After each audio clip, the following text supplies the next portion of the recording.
Hello everyone, I'm Tim from Tim's PC and I build custom PCs to suit anyone's needs or budget. Also live stream my builds and repairs for transparency and educational purposes. So if you would like to get an awesome new PC and you'd like to see it get put together live, send me a message today.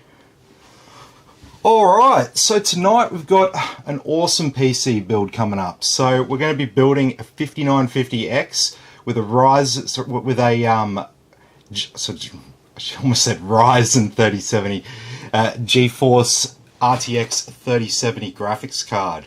So we've got 32 gigabytes of memory to go in. We've got a big 360mm AIO, which we're going to be running in push-pull configuration. So we're going to put an extra 3 fans onto it. We've got a 1000-watt power supply, an SSD.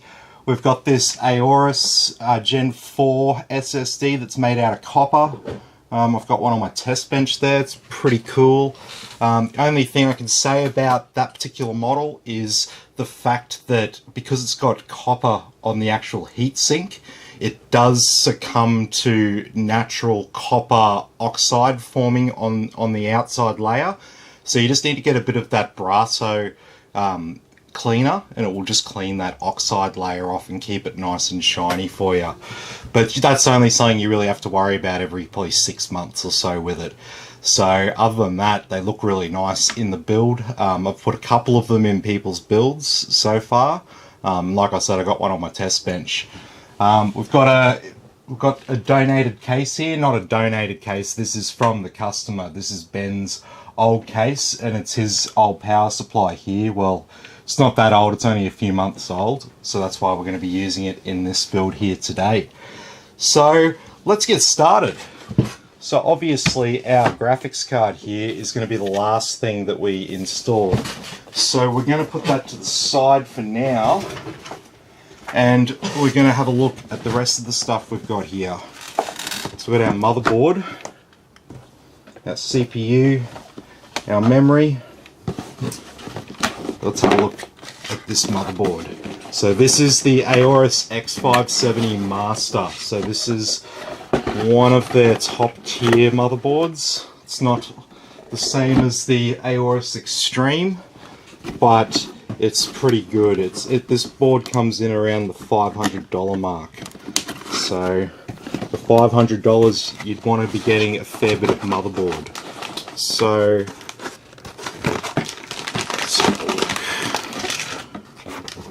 here. So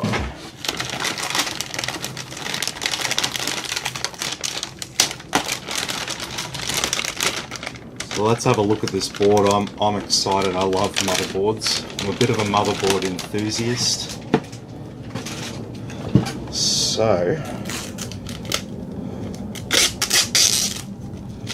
let us unravel.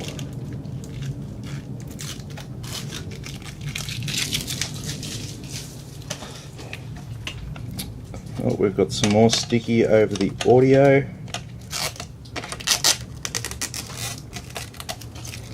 There we go. And no sticky over that. Okay, so starting at the top here, we've got 2 8-pin power connectors for our CPU. We've also got a sneaky little fan header up here, so what's one we might have to plug in early so it's not a right pain in the ass. We've got another no fan header down here. No, so we won't be running any cables through there. We've got 2 fan headers up here, so our CPU and CPU optional. So it's good to see. We've got our RGB headers, a 5 volt and a 12 volt there. And we've got, that looks like a noise indicator or something. Cool. Noise indicator, that's always nice to see. We've got a power on and off button here on the motherboard. We've got a BIOS flash button. What have we got here? This is, what's that say? Then the light.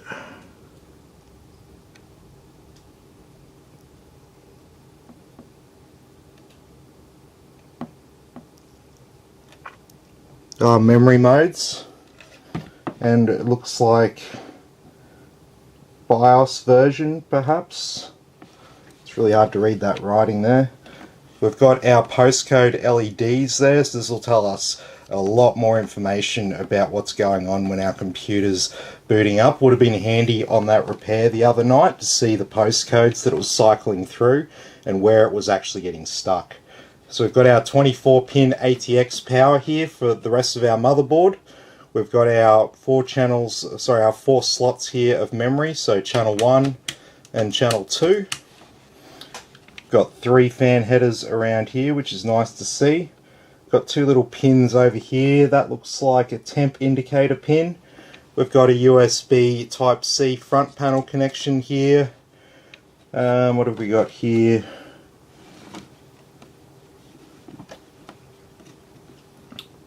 It's a Thunderbolt header, I think it looks like. Thunderbolt Type-C. Then we've got 6 SATA ports here over on the side. We've got our front panel connections here. These 2 little pins above it are our clear CMOS pins. We've got 2 USB Type 3 headers here, another fan header, temp indicator pin there, 2 USB 2s. We've got a trusted platform module pin, 2 more RGB headers. Looks like an LED header. Yep. And the front panel audio there, as it always is in the bottom corner of our motherboard there. And so we've got some audio capacitors there, and we've got a lot of stuff here under this shielding, so that's just providing a bit of extra insulation, it looks like, for our audio system, which is good to see.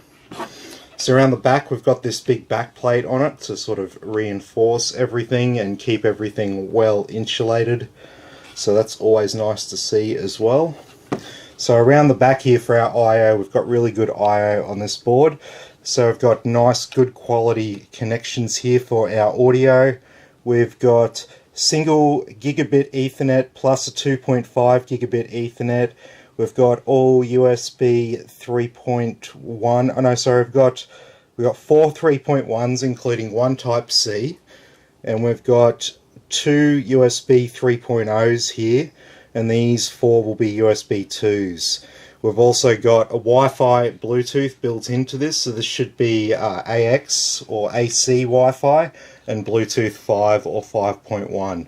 We've also got a BIOS flash button and a clear CMOS button conveniently at the back of the motherboard here. And so that pretty much covers everything except for this stuff down here in the middle. So we've got 3 PCIe X16 slots, but only the top one is X16. Then we've got an X8 down here and an X4, and then we've got one lonely PCIe X1 slot, and then obviously we have our 3 M.2 slots here as well. And our chipset fan is concealed under that, but there is actually a fan under there, being the standard on an X570 chipset. And that's pretty much the motherboard, so let's get into the build. And so my wife isn't here, so I'll have to respond to the comments a bit staggeredly tonight. So let me just zoom in on that so I can actually see it.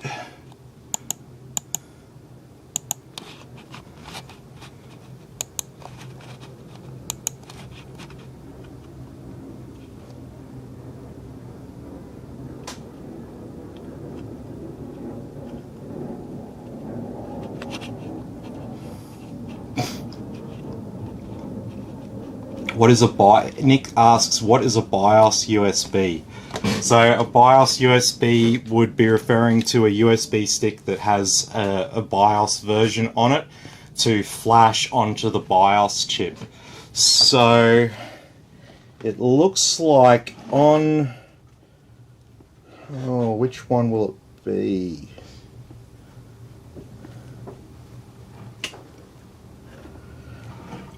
I want to say that, considering it's right next to these switches, I want to say that this chip here could potentially be the BIOS chip. So that's what you would actually be flashing. So that's what a USB that's what this button's for, essentially. So you can get into the Q Flash utility really easily. So yeah, it's really hard to say. I'd have to actually look at a circuit diagram because a lot of these chips look very, very, very similar. At least until you get the magnifying glass out. So yeah. Nick says he's got a few of those ports on his board. I don't know what they are for, so I try to avoid them. Just look up your motherboard manual online. Have a look, find out what they are. Simple. Alright, so here is our big boy, the 5950X. So this is a 16 core 32 thread CPU. And it is the most powerful consumer desktop CPU in the world. And so we'll have to see whether Intel can beat it in the next generation of chips. But for now, this is the king. Well, I shouldn't even say king. This is like the supreme ruler of the consumer space. There we go. So our AM4 socket chip is safely installed, so you don't actually get a cooler with these CPUs. They assume that you'll be purchasing something a lot nicer for it. So let's go ahead and install our memory. So this is Trident Neo Z, or Trident Z Neo, and it's 3600 CL16 memory. So it's fast, it's low latency, and I do believe we'll be able to overclock this a little bit. So we'll be able to get this running a bit faster than the rated speeds on it. So that'll be fun as well. I know Ben is all about doing the old overclocking, so we are going to overclock this bad boy. Alright.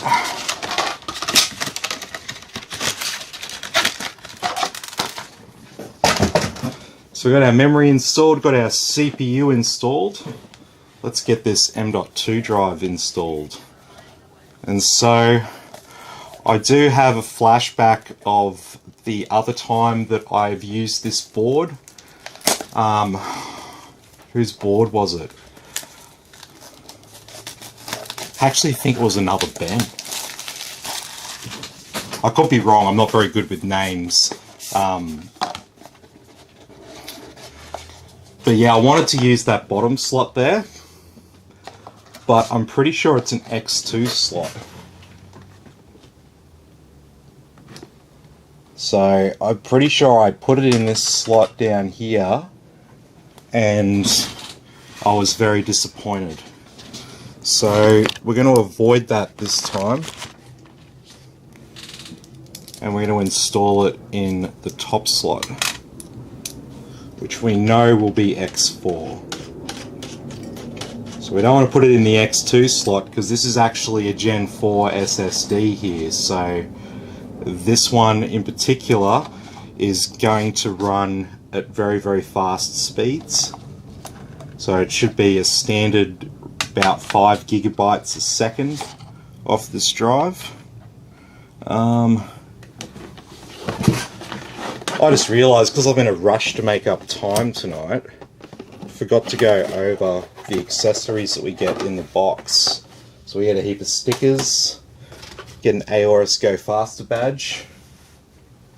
Let me just get that. Hold that there for the time being. An instruction manual, so I could probably look up whether that slot is really X2, but I believe it is. And below that, got our accessories. So I've got some temp indicator wires. Got a, looks like a 12 volt RGB extension cable. Got our actual Wi-Fi antenna here. Got some SATA cables. got another temp indicator pin. Looks like another one, or let's see what that one is. Here's my favorite little connection here, which I'll pull out to the side.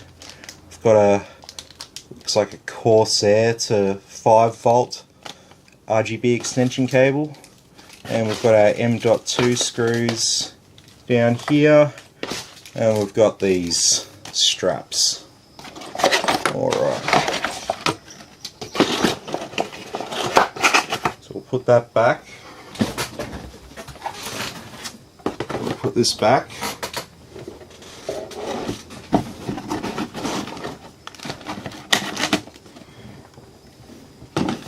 We shall continue. So, I will need one of these M2 offsets here. So we'll put it in the 2280 position down here. See, these two here are, support the longer form factor M2s, which are normally the Optane ones. So they're not. They'll probably eventually go away with that from that form factor altogether. There we go. These don't bob up and down. It's too heavy. Like, have a look at that thing. That's just a solid copper heat sink all around. I wouldn't mind taking one apart and just seeing what's underneath one. I've actually got one on my test bench, so we can do that at some stage. Let me know if you'd like to see a video like that.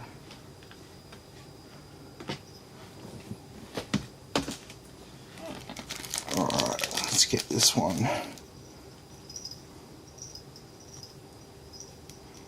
Now what we'll do is we'll install another offset.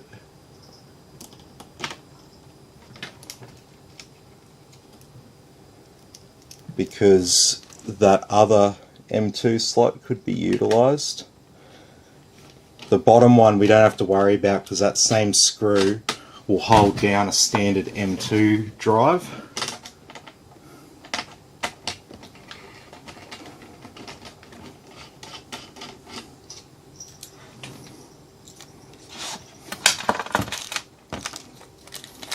I'll open up this other one.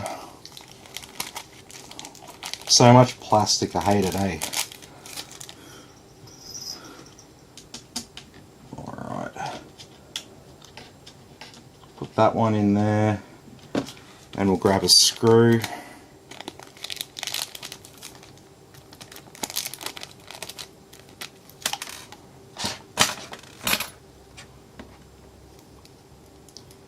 We'll get that screwed in.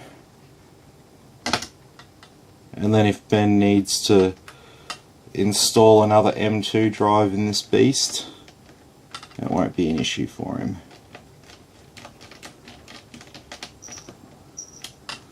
There we go.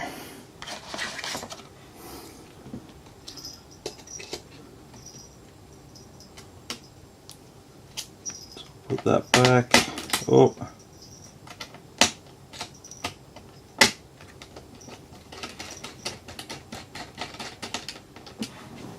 There we go. So, put this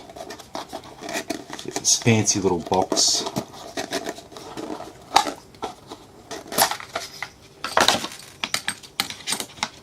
and I'm going to put down the heat shield that came with the motherboard in there.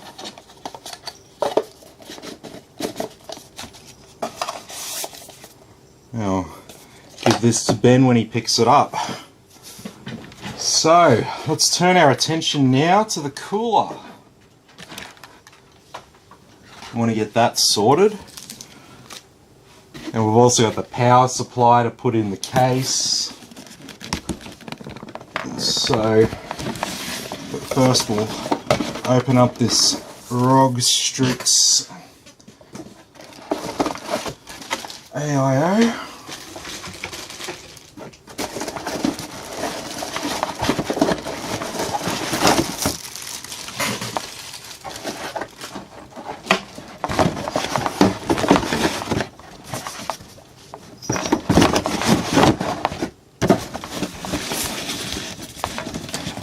pretty sick looking box.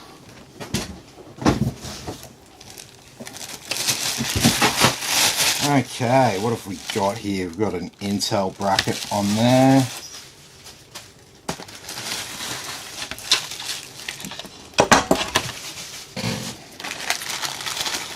What have we got in here?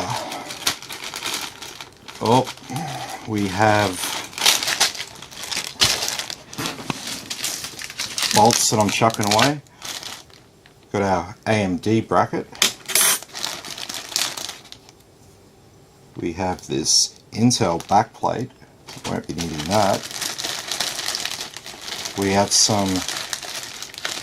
a fan extender, it's nice to see. And heap of mounting bolts. And we have, we've got these nice AM4 socket screws. That's what I like to see. So what that means is I just have to unscrew these standard ones.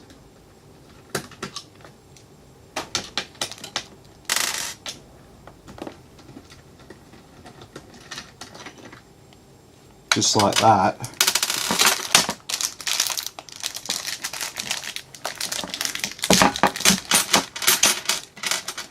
And then all I have to do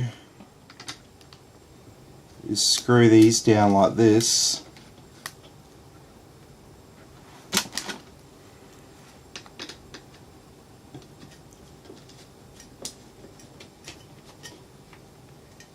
And we're done. Now I'll do the other side.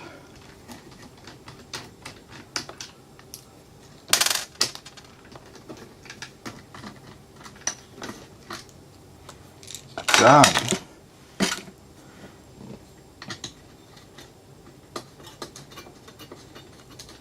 Get those screwed in on all sides.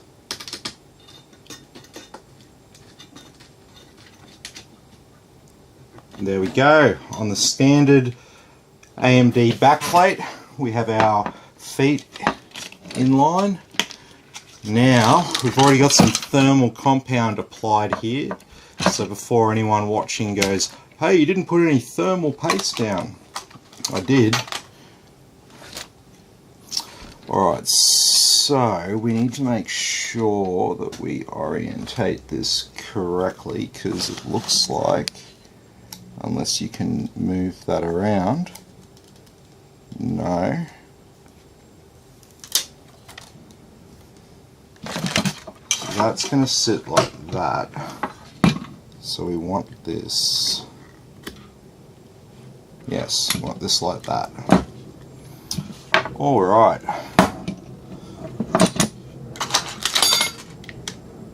So let's be careful not to smudge the thermal paste.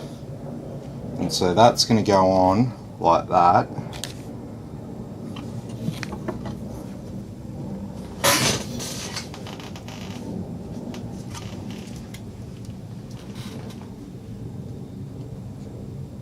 Just like that.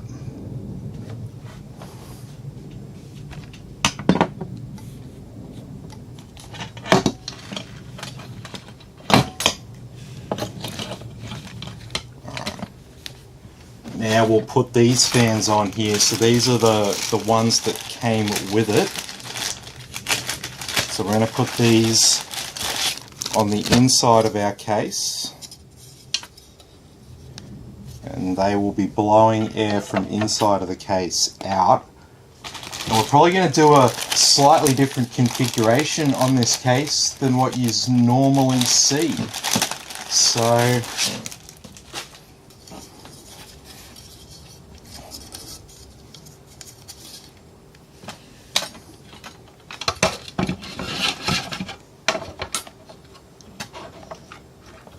we will be doing push-pull, but we'll just see where we're at once I get the power supply installed.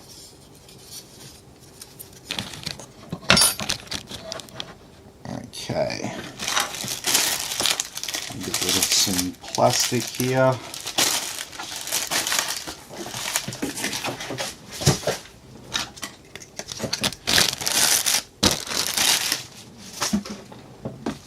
Okay.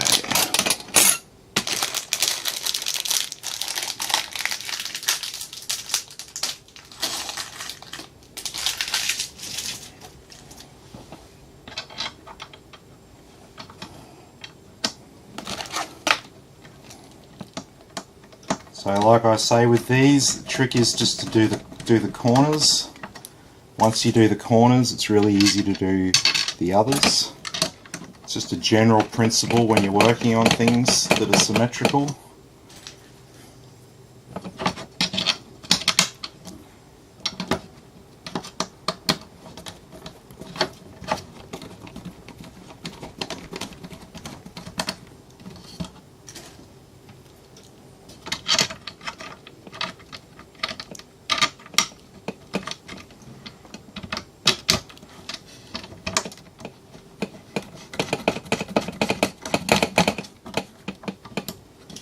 Good.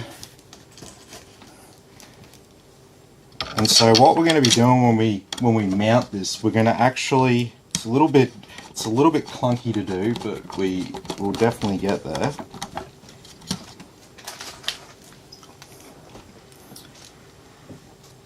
Hey Ben, hey Trent, hey guys, good to have you with us.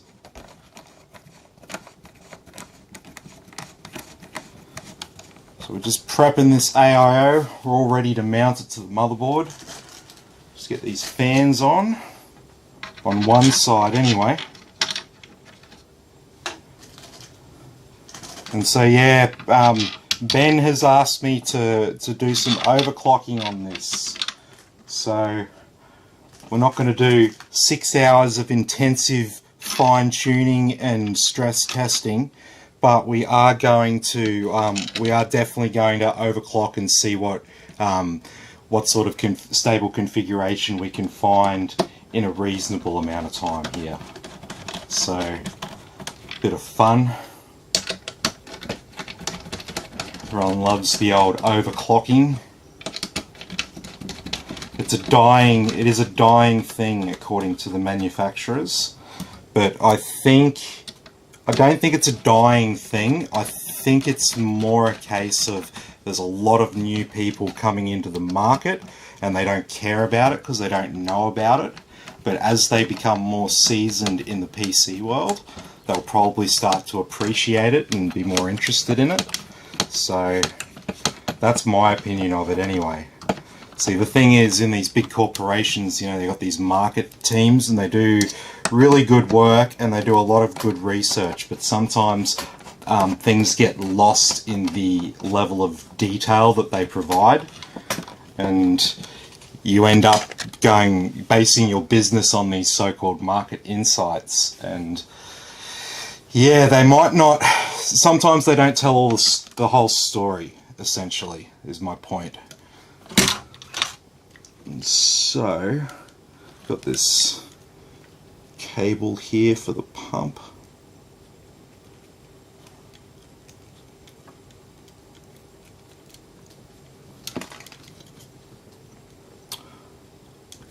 Oh, and it requires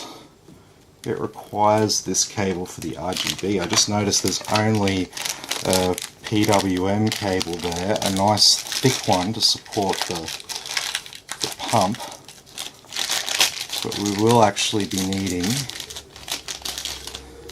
this USB 2 cable.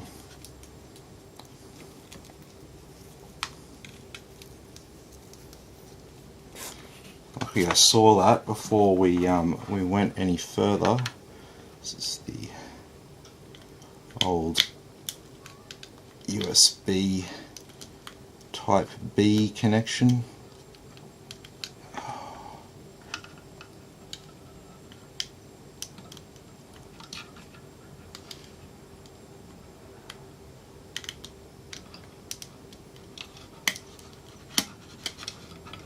There we go.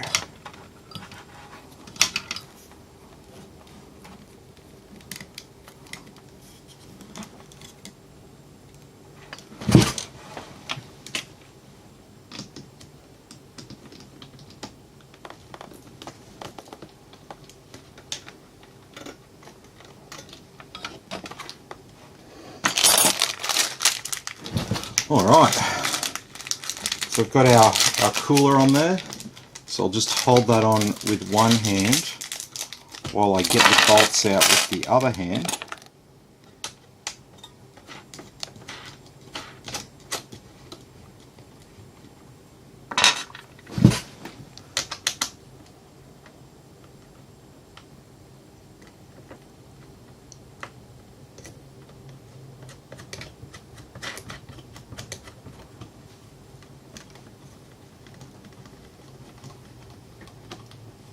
There we go.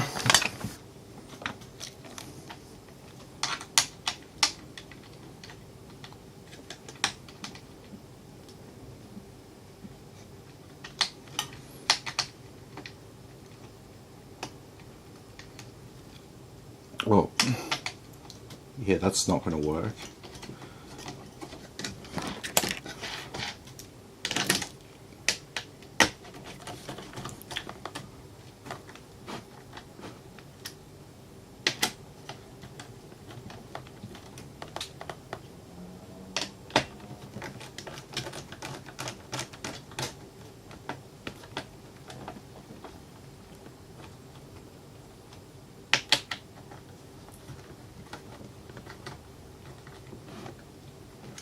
There we go.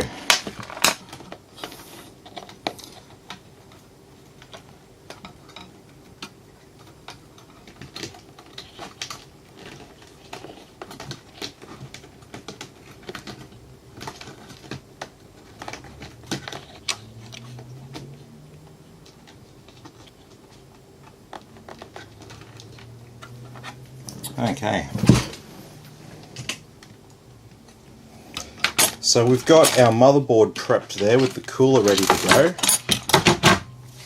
So let's just put these stickers out of the way. Let's have a look at this case.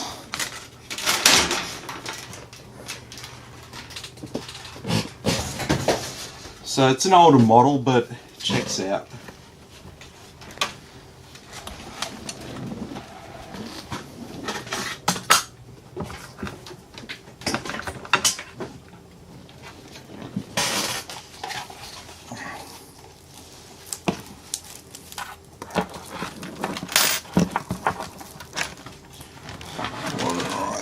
So,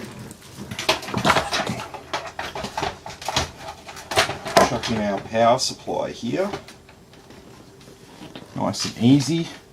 We're going to mount it face up, because what I want to do, I want to put in a fan at the bottom here to blow cool air and balance our sort of airflow a little bit better. So what we'll do is I'm going to screw in that. Oh, hang on. I won't have bolts for that.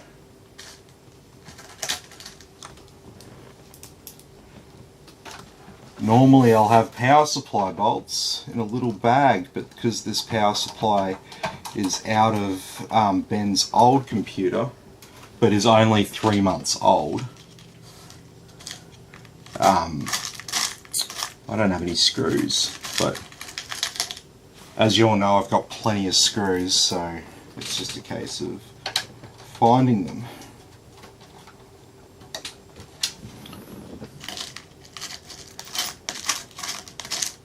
Now I know I've got heaps of this sort of screw in this little container.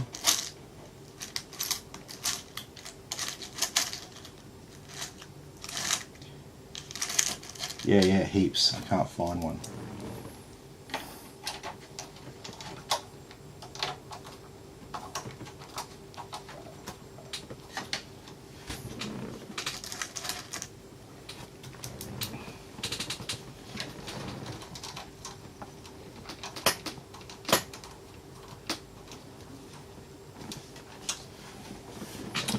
Alright, so we've got our power supply screwed in there.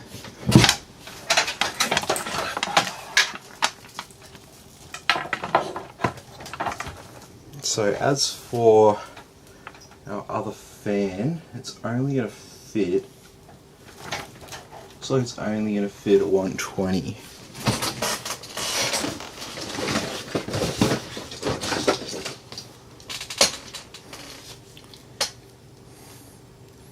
So let's chuck in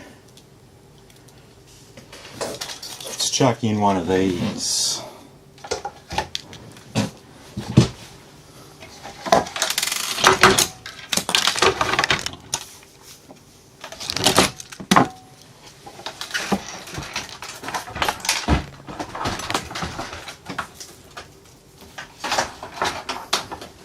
What have we got down here? Oh, yeah. Oh, yeah.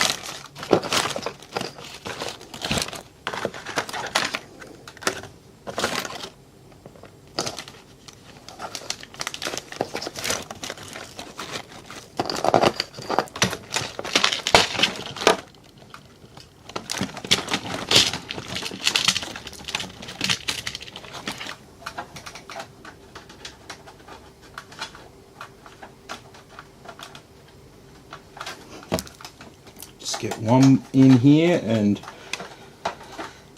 it's significantly easier.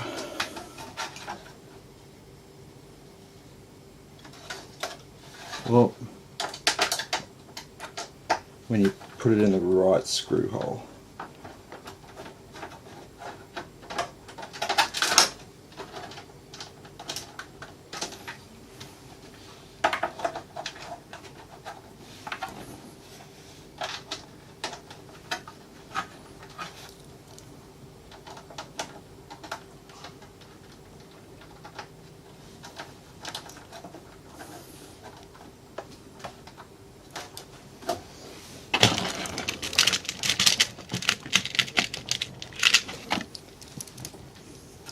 And so this will be another cool air inlet at the front. So we're going to have two 140s at the front, this one down here, and then we're going to have a lot of, I mean, we could probably fit three 140s there maybe. Oh no, that doesn't have room to come down all the way. No, so that's pretty much optimal at the front. We could put a second one here if we need it. So I'll see what the thermal results are like on the stress test. And there's always that option. We can quite easily slot in another one of these 120s down the bottom.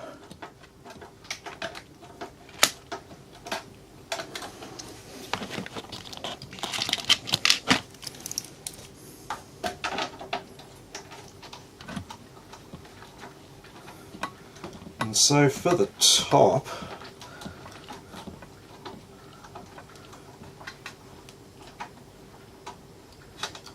I may or may not be able to fit it without changing things, because we've got some optical drive slots at the top of this case. That's showing its age. So it's still a pretty cool case. I mean, look at that. Usually you just get this magnetic piece of crap, even on Corsair cases. So around the top here, that just pops off. Okay, oh, this should be relatively simple. So what we'll do,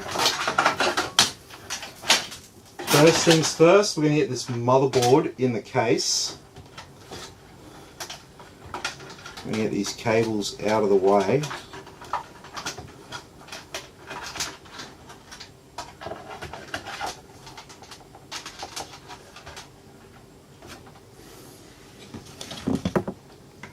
So step one will be mounting our motherboard in the case.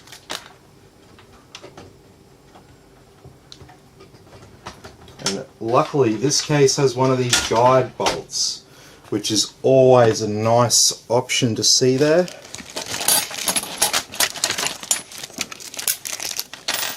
So we'll go over to my magnetic screw tray where I have just shitloads of bolts.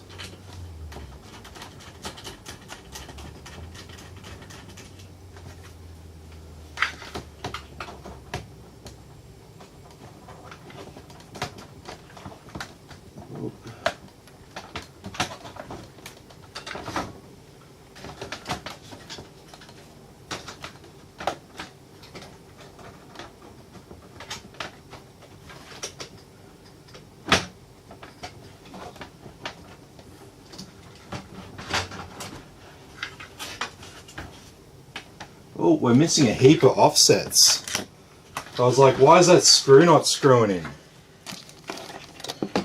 Yeah, we're missing a whole heap of offsets. So we'll just leave that there for now. Change our tool. And I think I got all the offsets out. Yeah, I did. And we'll start prepping up a standard 9 for, standard 9.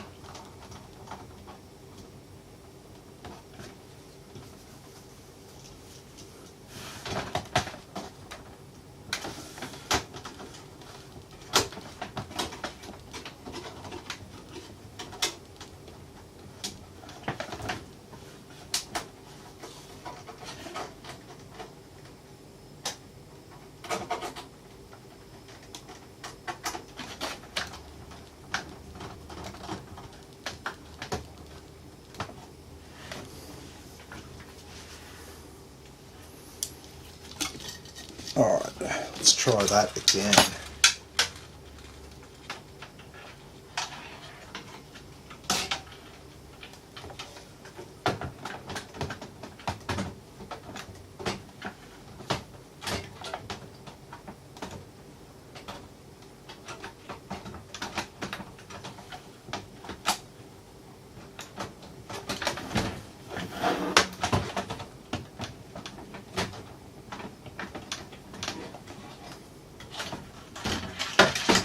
Okay, so now we'll change back to our standard piece. We only have to move a couple of things around there.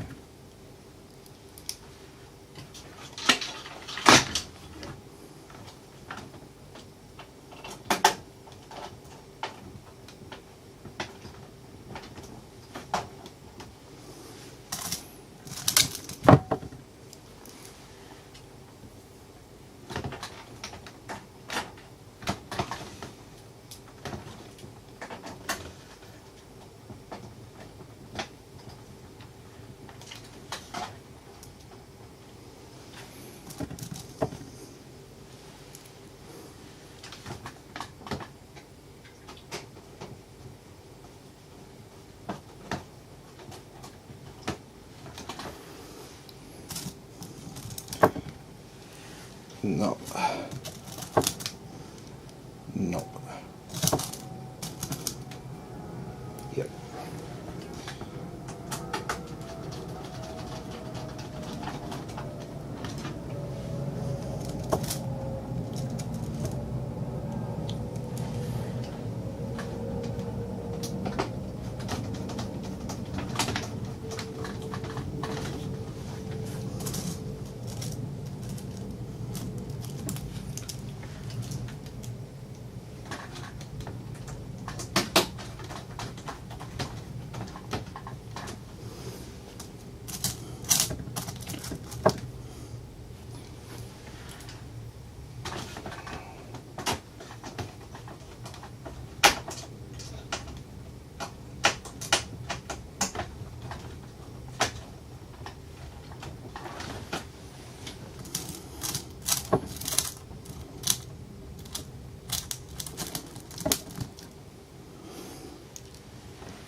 Last one.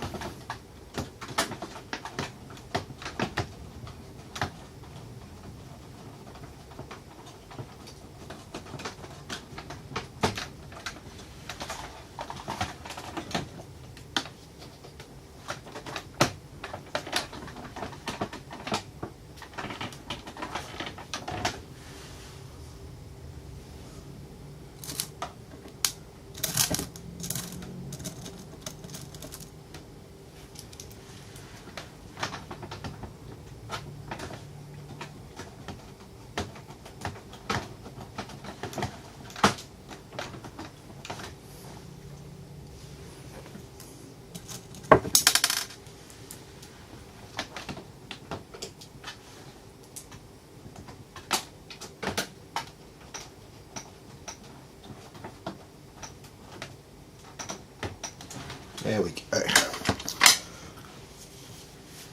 Alright, so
alright.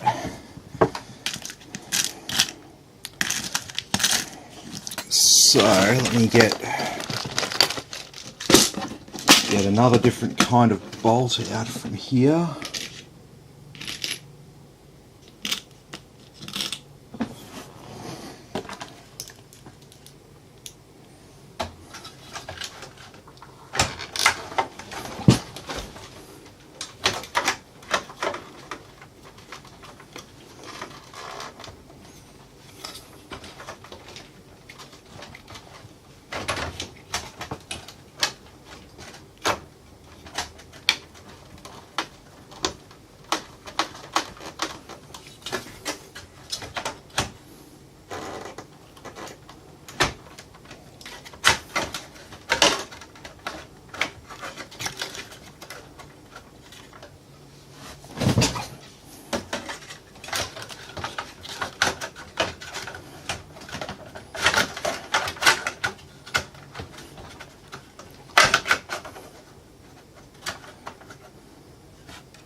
All right.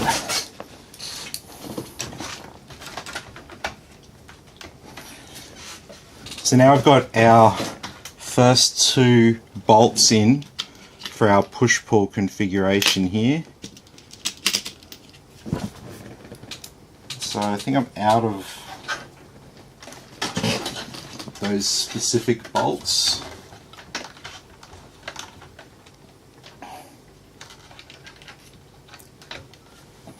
It doesn't look like those ones fit.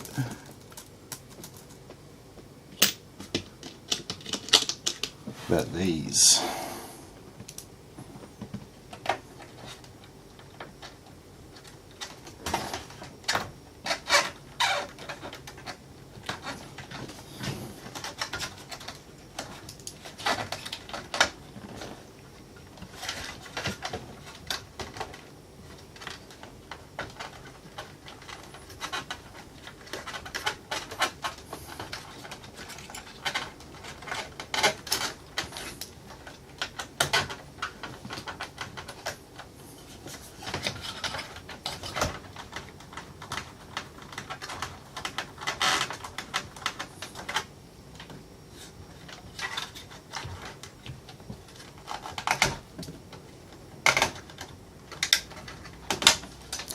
Okay.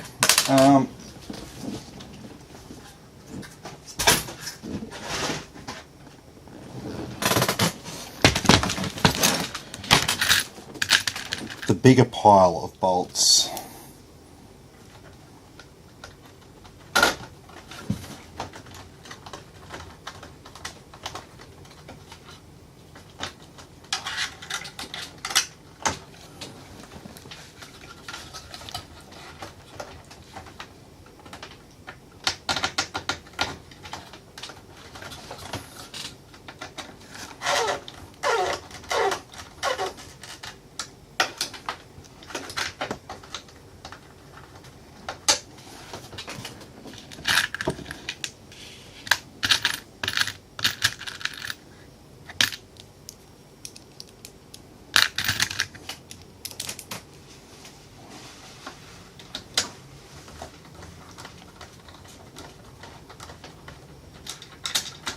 Damn.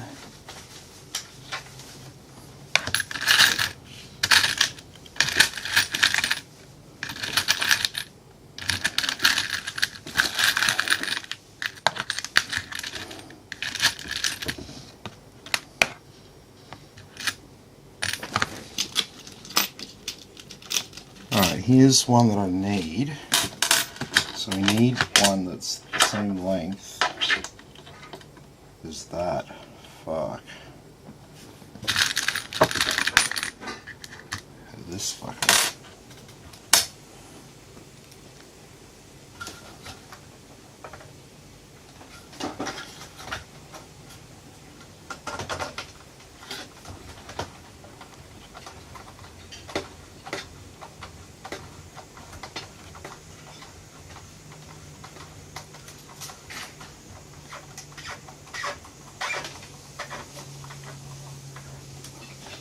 Alright, that one was definitely long enough.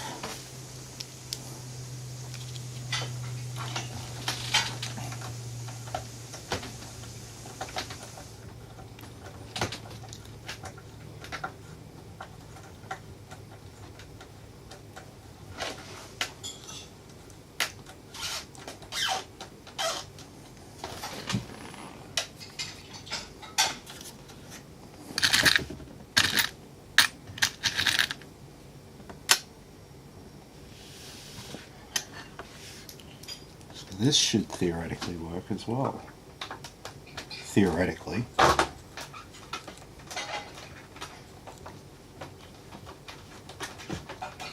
Sure did.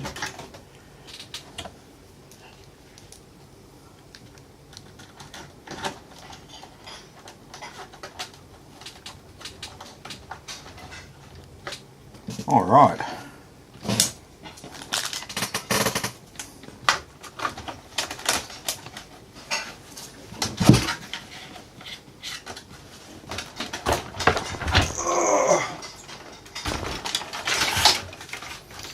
Okay, so we've got a radiator with 6 fans installed.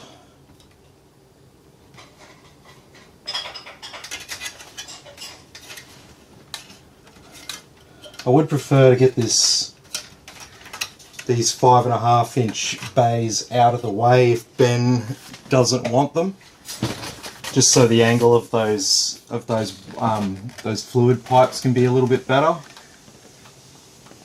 Then as for everything else, it should be relatively simple to wire that all up.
Okay.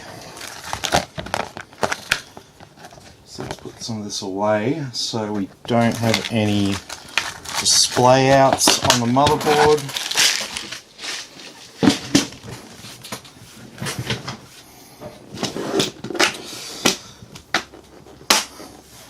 And so we have our case relatively prepped now, so it's just a case of worrying about our power cables.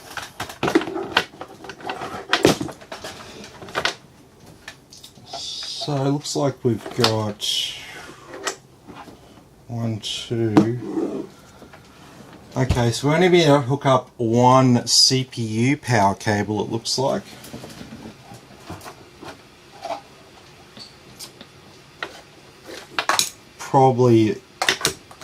You probably have another CPU power cable at home, Ben, with the box of cables that this came with. So you wanna get another one plugged in so there's no bottleneck to your power delivery.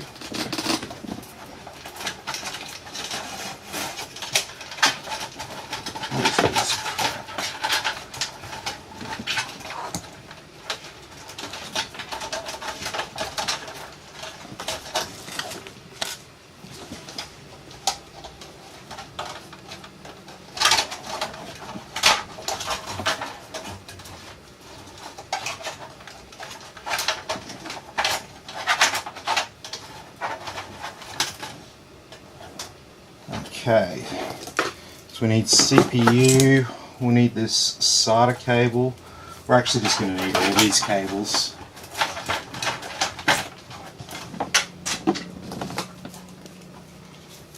So we'll need these two for our graphics card.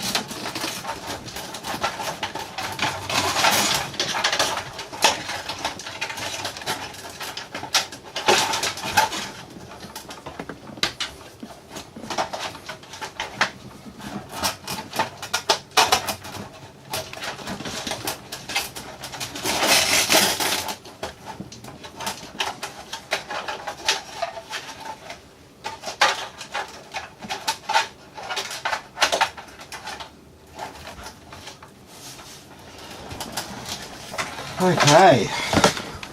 Oh, what's that? What did we touch on?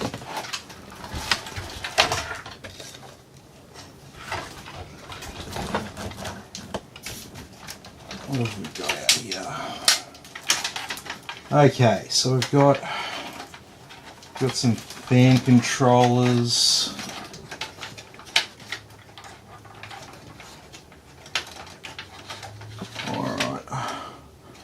We might just go ahead and rewire what we've got out here. Said, happy with that. Happy with that. Not happy with this. Need to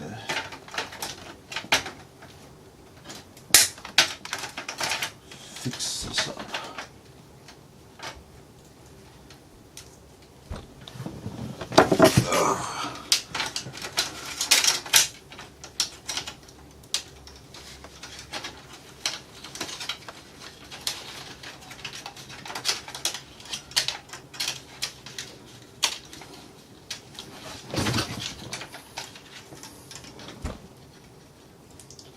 So we had a 2.5-inch SATA SSD around here somewhere. Here it is.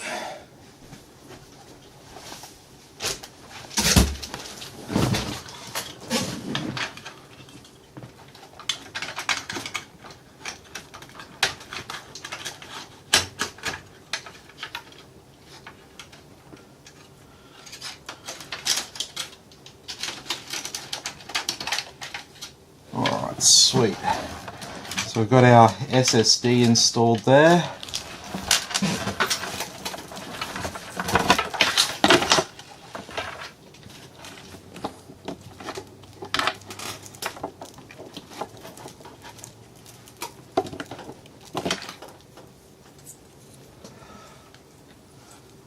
Oh damn.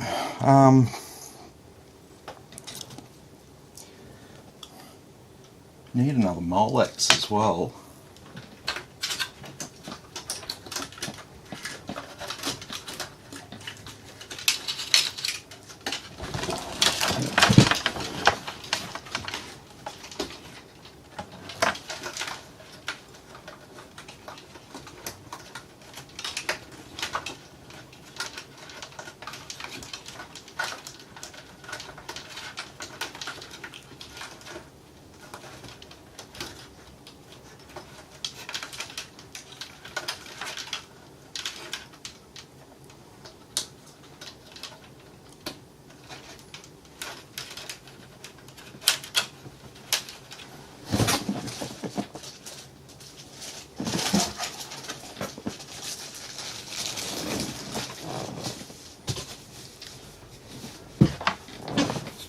Okay.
No, we do need another Molex connector for this Corsair power supply, but I really don't like hooking up random power cables to modular power supplies.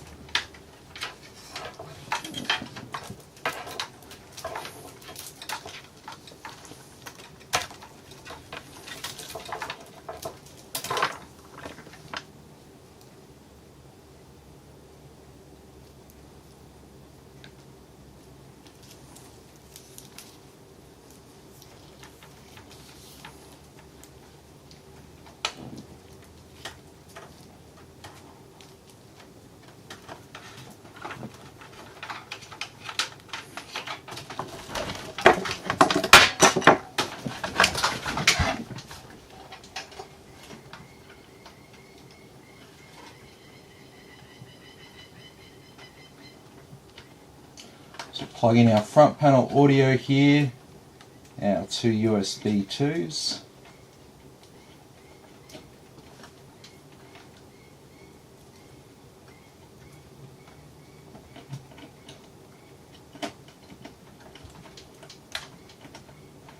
Go.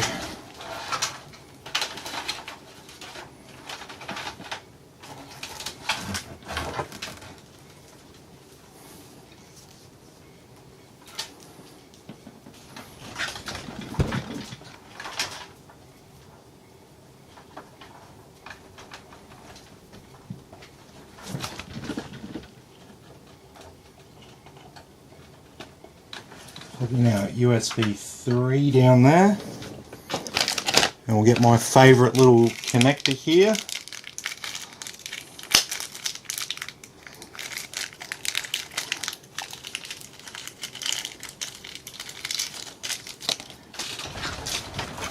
And the reason why I love this so much is because it takes these little wires here and allows you to plug them in right in front of your face.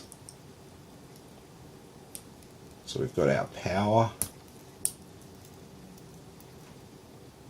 we've got our power LEDs,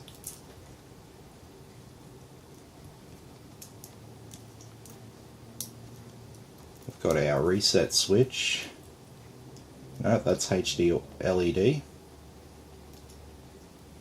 Very important. We need to know when our hard drives are spinning up. Yeah, it's a bit redundant these days. Not every case will have that anymore. Which kind of makes this clip become more redundant. But I like it anyway. So yeah, just like that.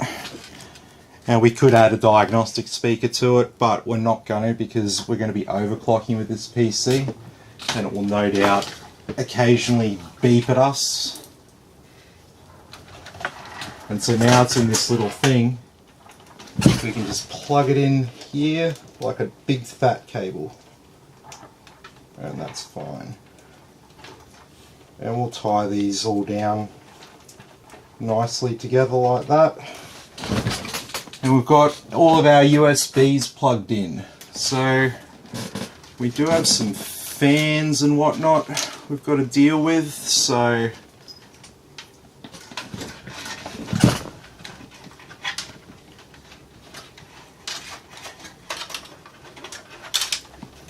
this one here, we'll just plug it in directly up here. Or route that cable.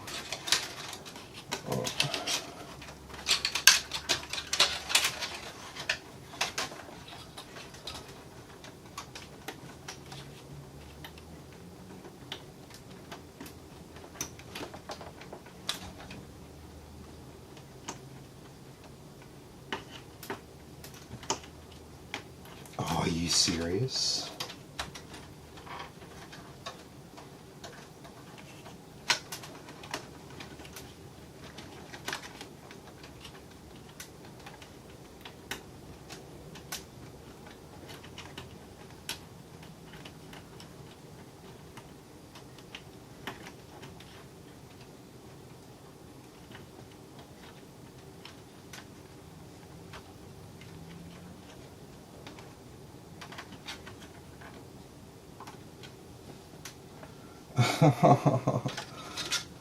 Damn.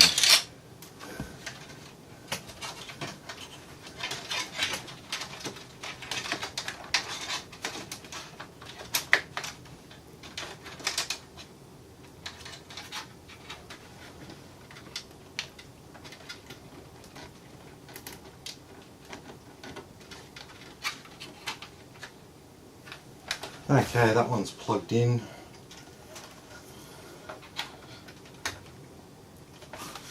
So now we've got a few more to deal with here. So if I remember correctly, we had a fan extension cable here.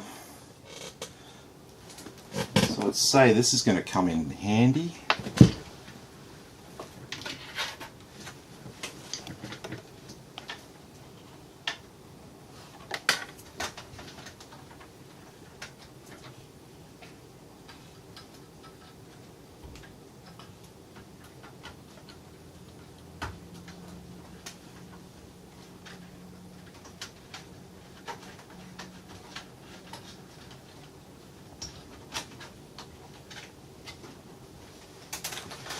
Go.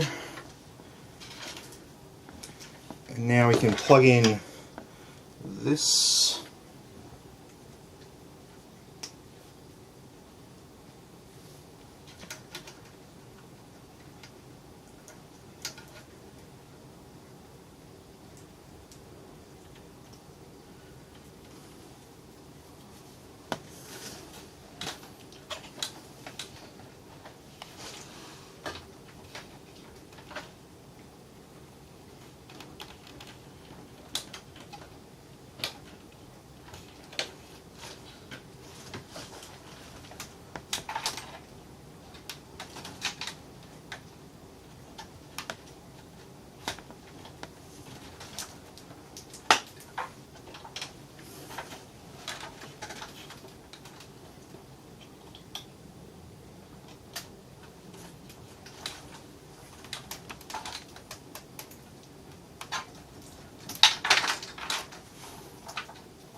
Okay, so we've got all our fans plugged in.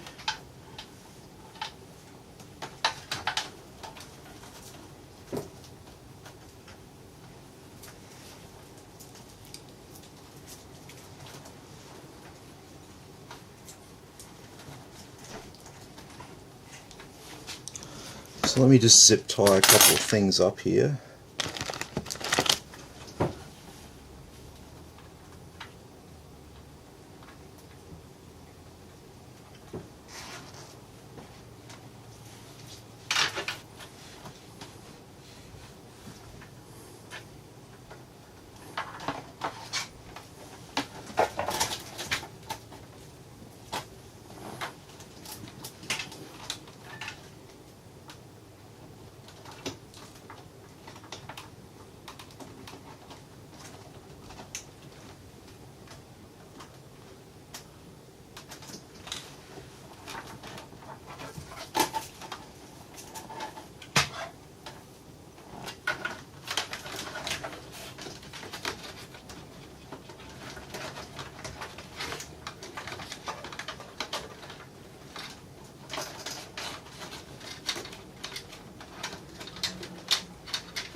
Can you turn the light on?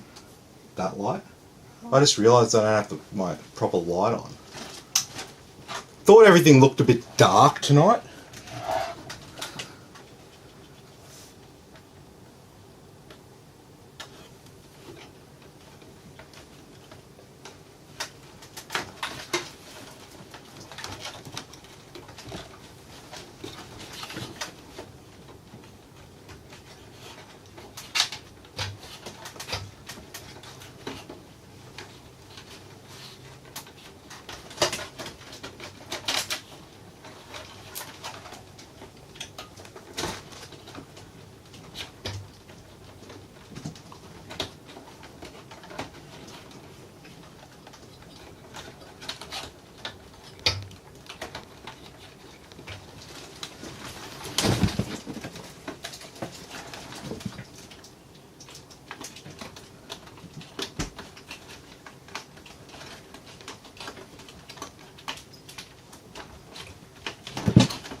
Can't see through there.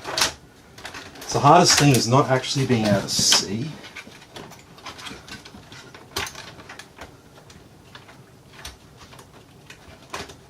But we are really, really tight up here.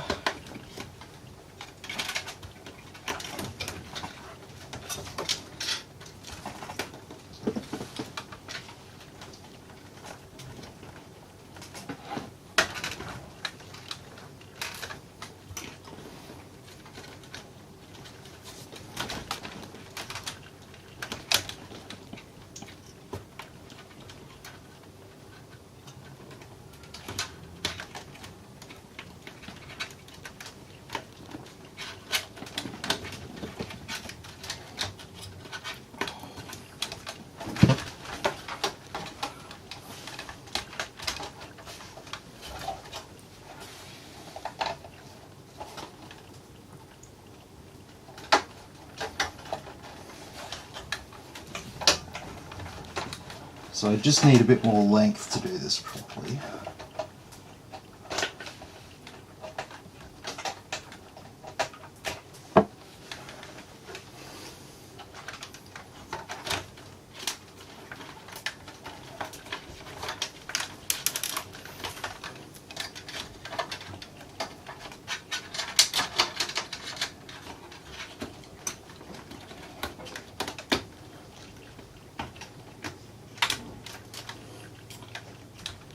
There we go. Look at that. That's how much easier it is.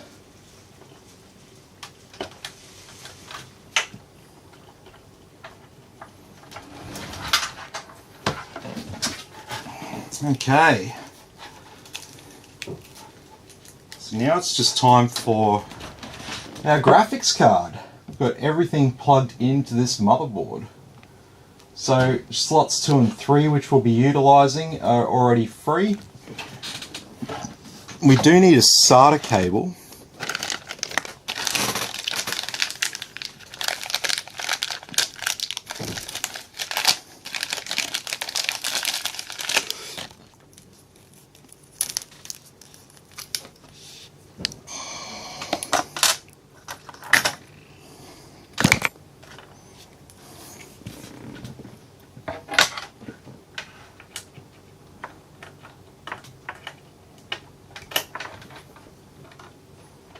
That's going to run out here.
SATA cables there, ready to plug into our SSD when it's time to install it. So, what's that? So I haven't been paying attention to the comments here, so I don't know what people are talking about.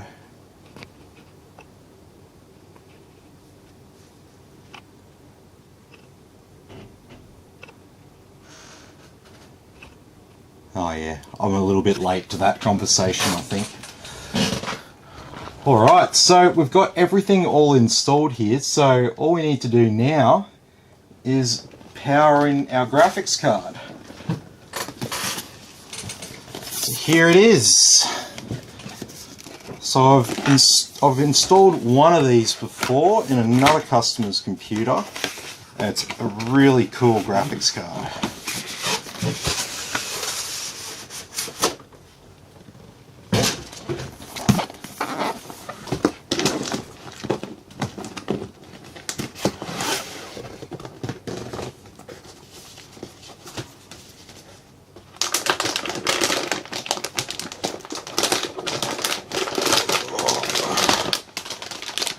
It's chunky.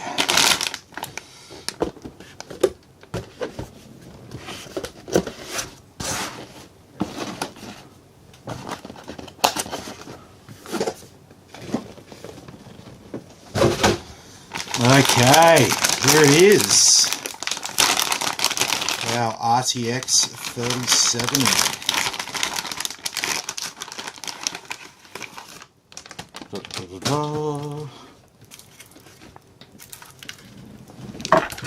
Chunky boy right here.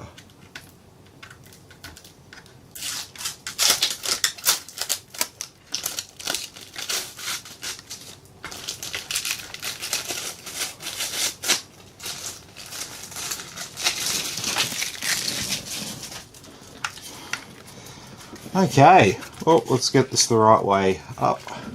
This is the card. Comes with a LED screen that will give you statistics readouts and whatever else you want.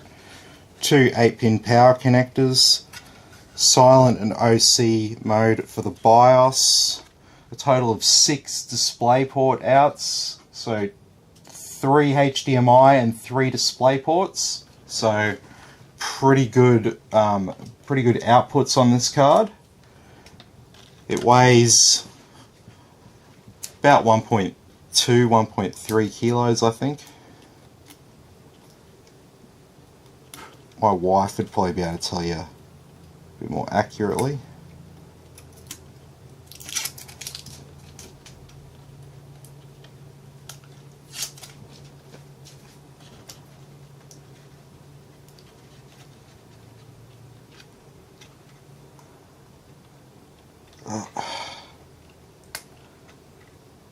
I have to put this on the fans.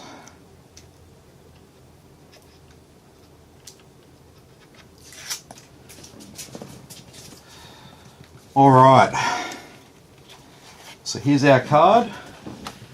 Here's PCIe 1. And she's slotted in. So now we'll just grab some threaded bolts.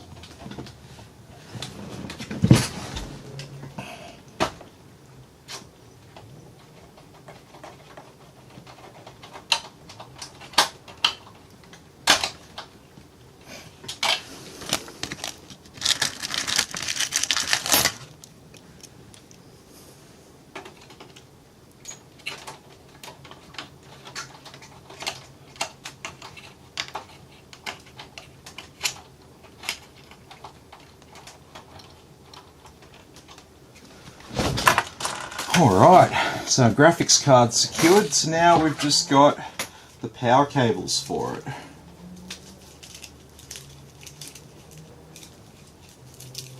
And so we've got a couple of 8-pin power connectors, and we're probably going to run them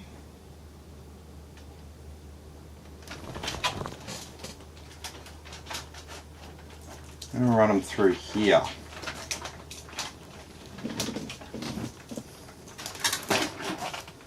And what we're going to do is we're going to come over the top like this. And so obviously we're going to be plugging in with 2 cables, not just the one.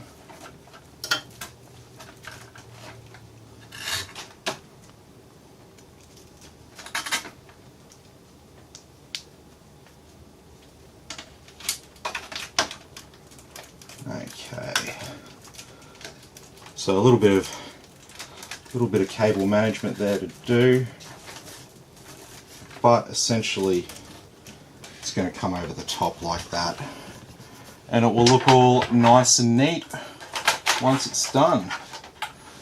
And so there we have it. We've got our PC built.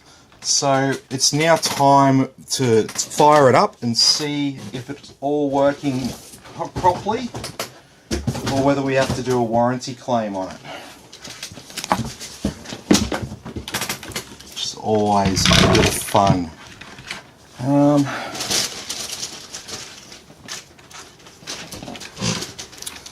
Just organised here. Yep.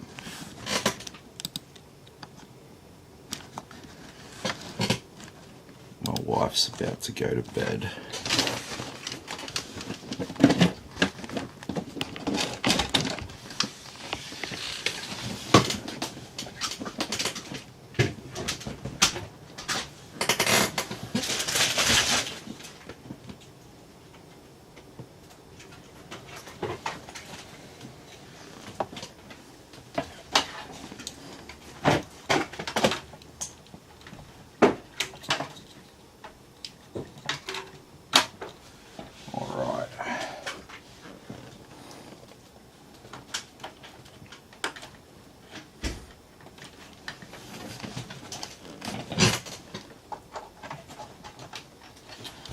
Okay, so we're ready to fire it up and see how she goes. Let me just find my Windows USB first. Here we are. Let's plug that in.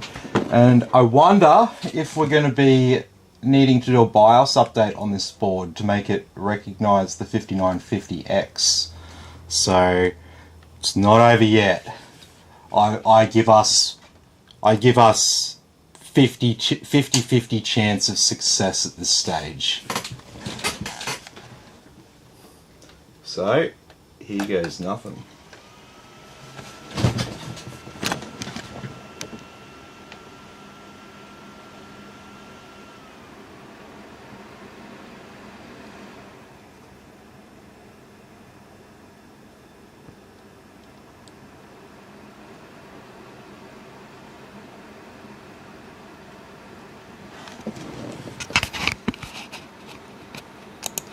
Alright, let me share the screen. Oh, we've got a post. Look at that.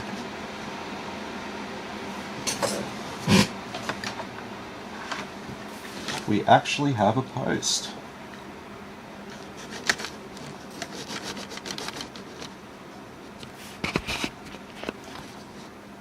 Why am I not seeing it on my screen? Okay. Boot failure detected. Oh, boo-hoo. So we'll go over to advanced mode.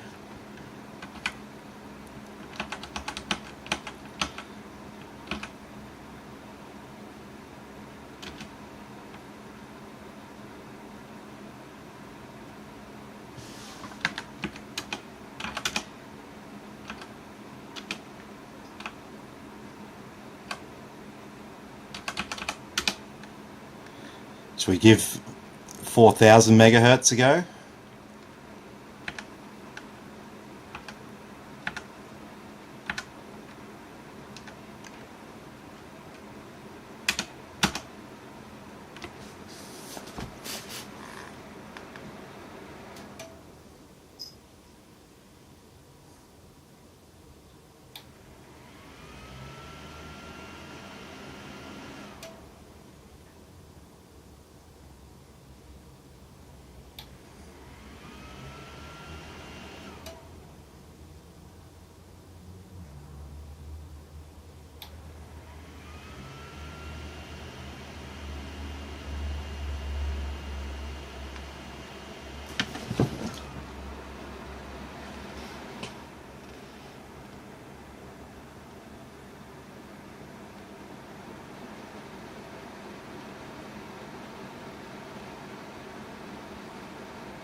Alright, I don't think that actually applied properly. Why are we not seeing my boot device?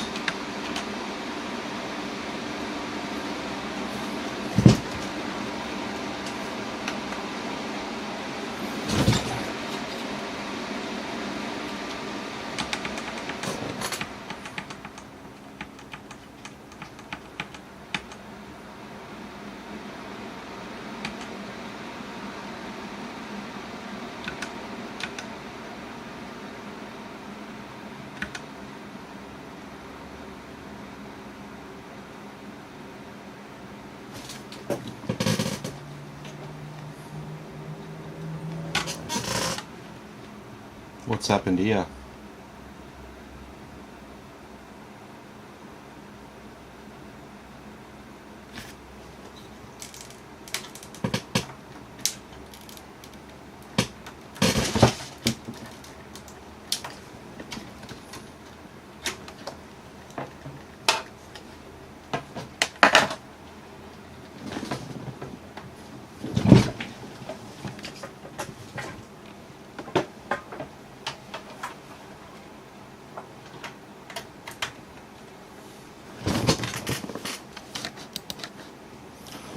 let's just reset that.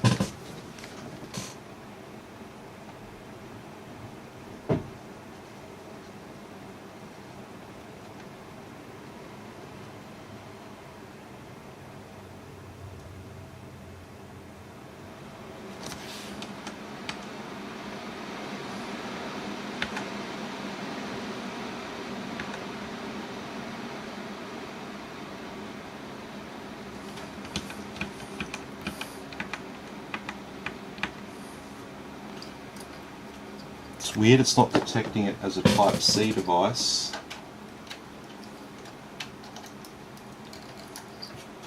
Let me plug it in.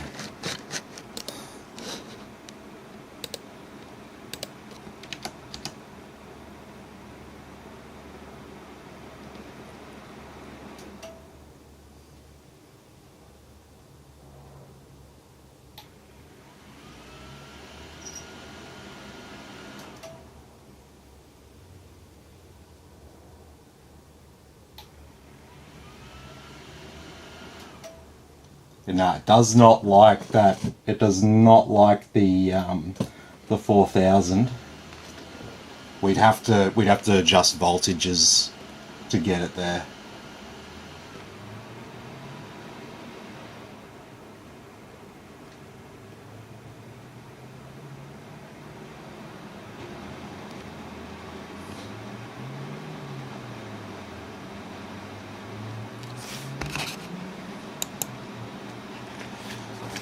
No, so Nick, that's just the memory overclock failing. It's reapplying and it's failing on reboot. And so now it's detecting.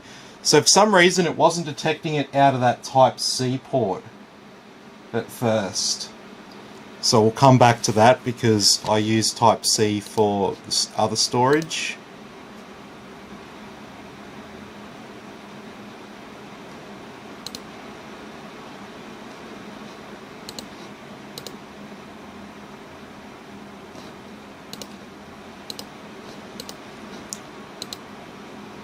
Alrighty. So now that Windows is starting to install, we can plug in our SATA SSD.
Alrighty.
Yeah, it's moving some volume there.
Okay, so I'm having some dramas here with the memory. I should just like chilled out and not adjusted those memory overclock settings just yet.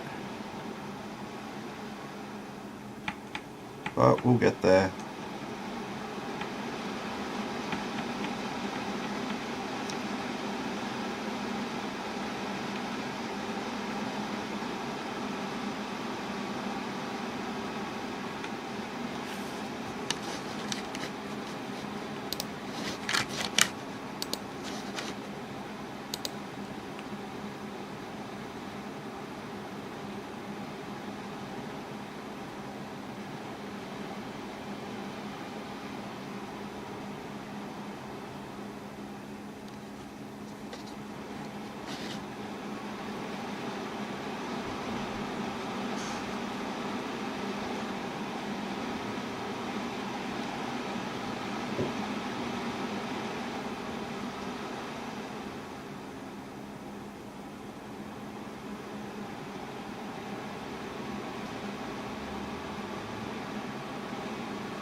Alright, let's get a move on here. It's getting late. It's Sunday night, people got to work in the morning. Okay, baby. I love you.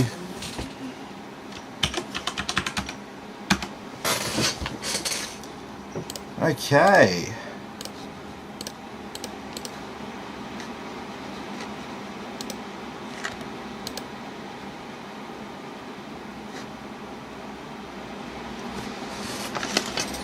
So we can install our Wi-Fi antenna while we're waiting.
Okay, so let's plug in some internet and let's get a move on.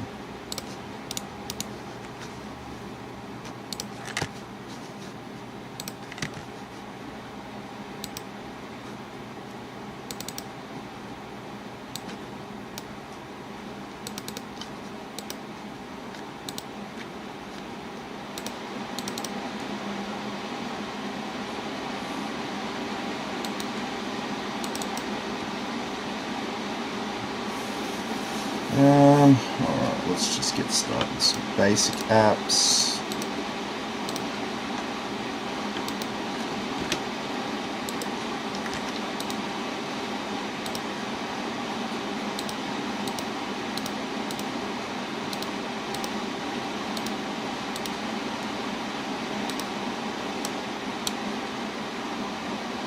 Here's our graphics card driver.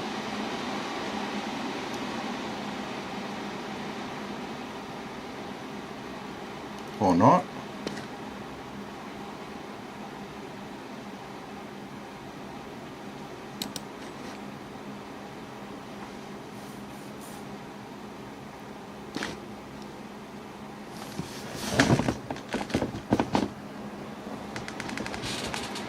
What the?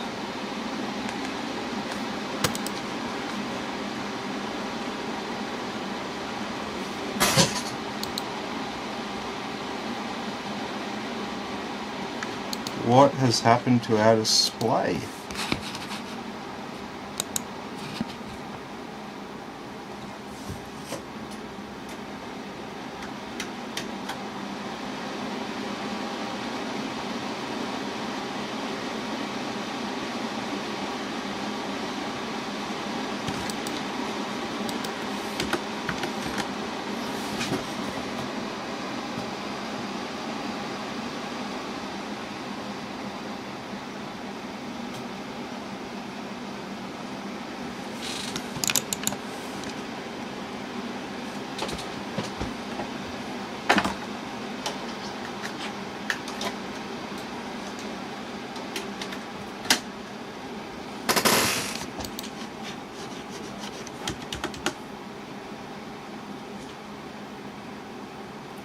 Well, that's very strange.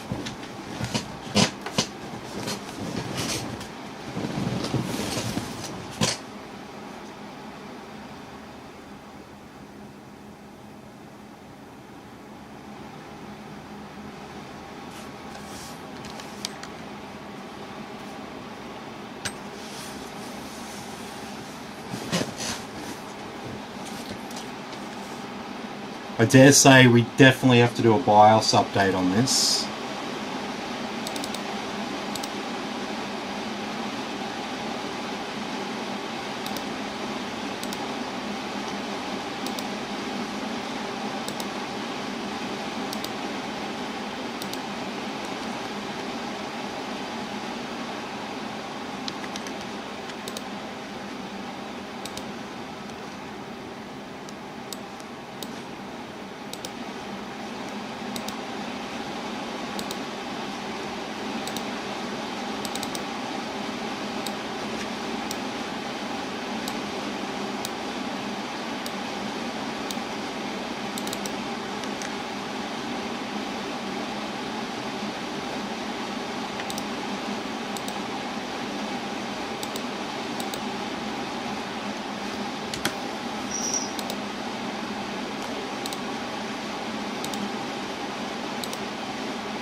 Here's our graphics card driver.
What am I thinking?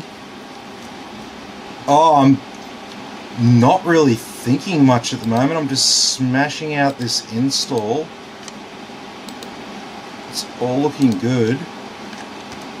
I do want to get a BIOS update done on it. I think that's going to make it run a bit better.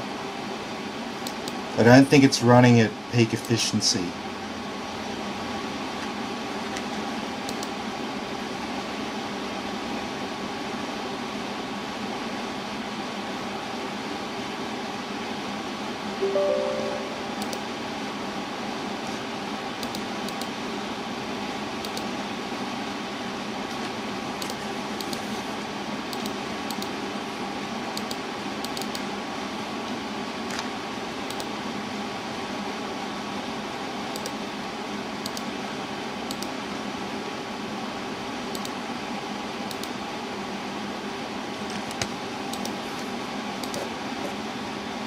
Alright, sweet.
Yeah, so Ben, ideally plug that second CPU power cable in, and plug in a Molex power so we can power the last two fans.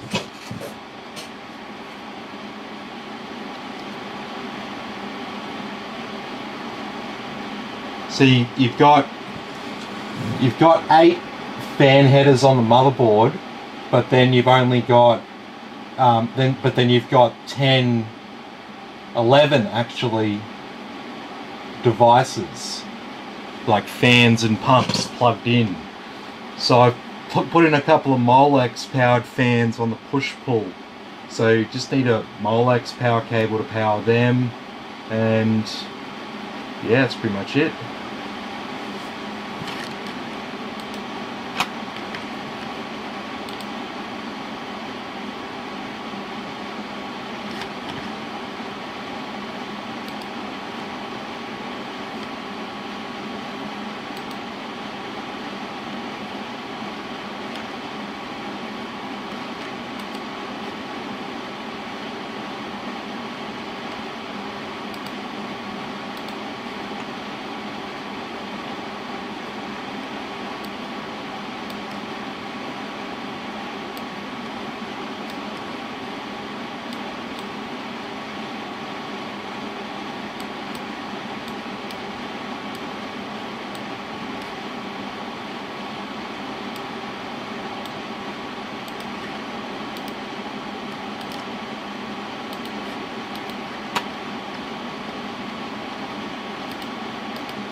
Okay.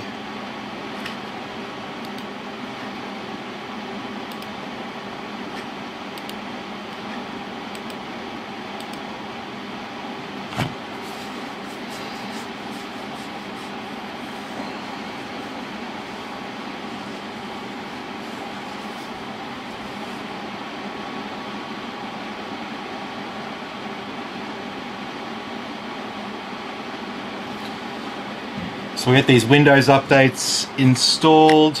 We'll update the BIOS on this motherboard, and yeah, hopefully she'll be running sweet.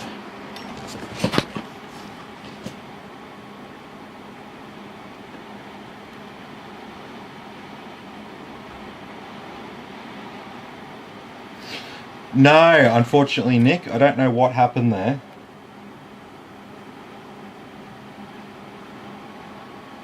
But I would, if I was to hazard a guess, something to do with the BIOS.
Okay, so while that's doing that,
okay. There's our chipset drivers installing.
Okay, this is it.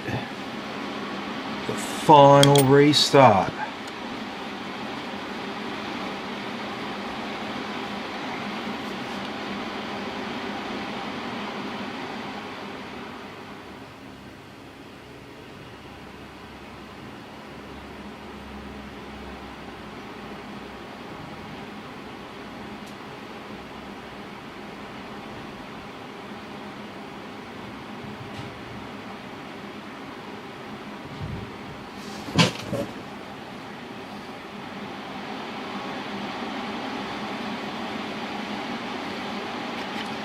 Okay.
What is going on here?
$3600 megahertz CL16.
It looks like I've lost that display again. I'm not sure what's doing that.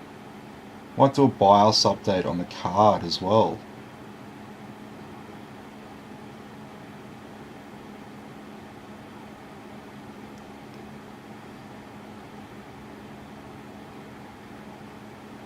So I'm not going to touch it obviously because we're in the middle of a BIOS update. So we'll let it do its thing.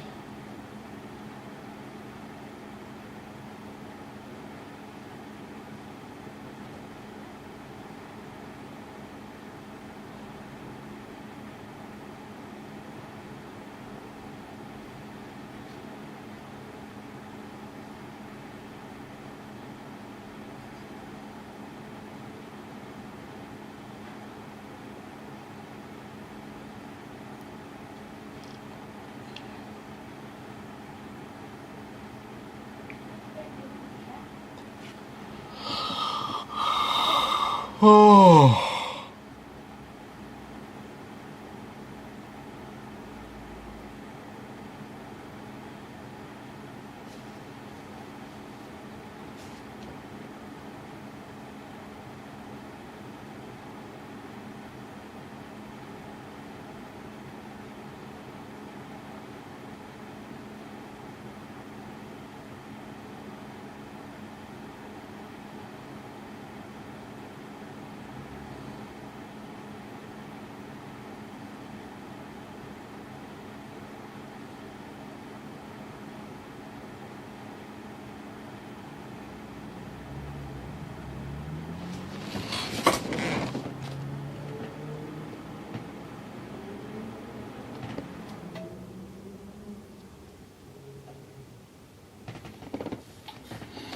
Okay, so there's our BIOS update. I know we couldn't see the rest of it.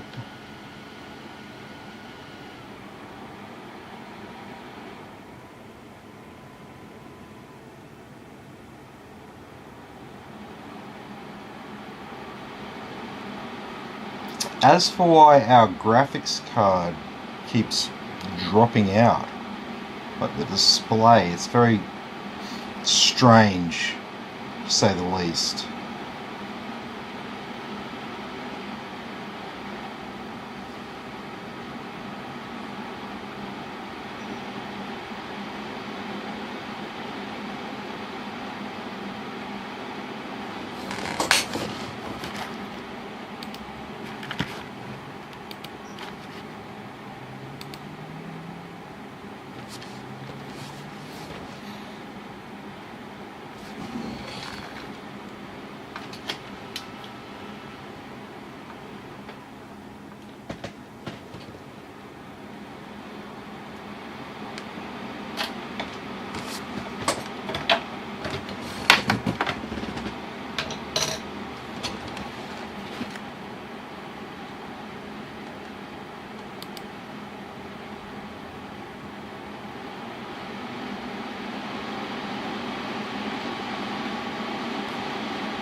Okay.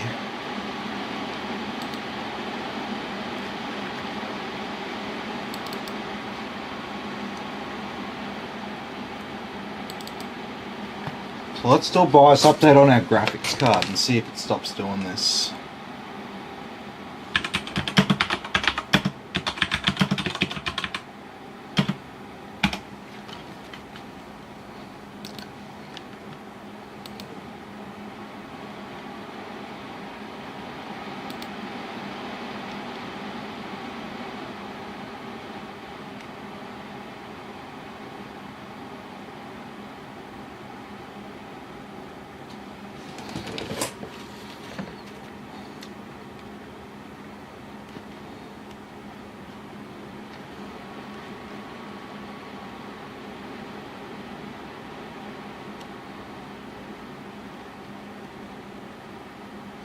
So BIOS update same day.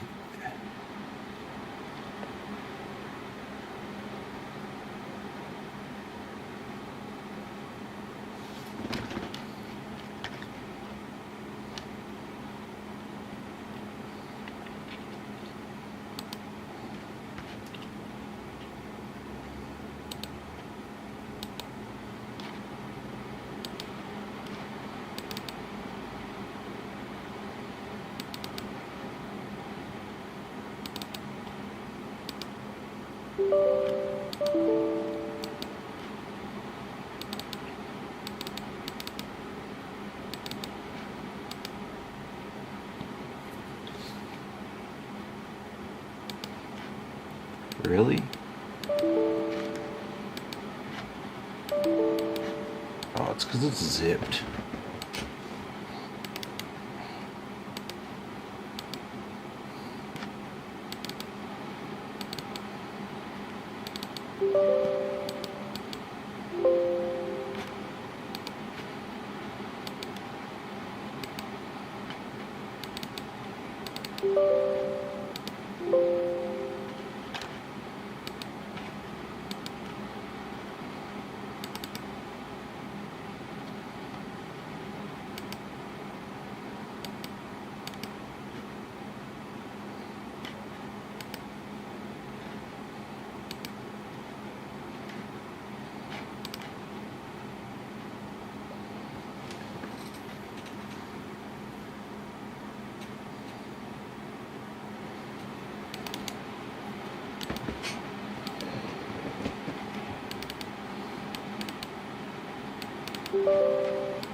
Okay.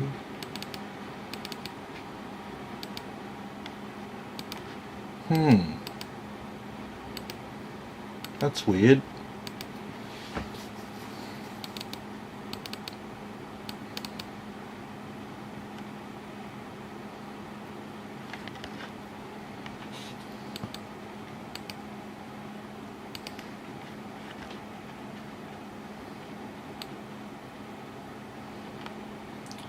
Did not like those BIOS updates.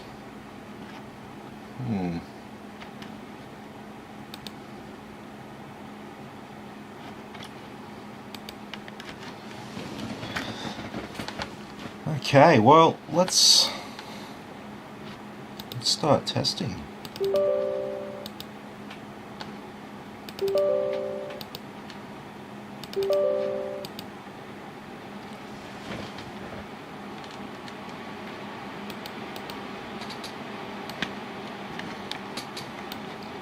Okay, so running at default.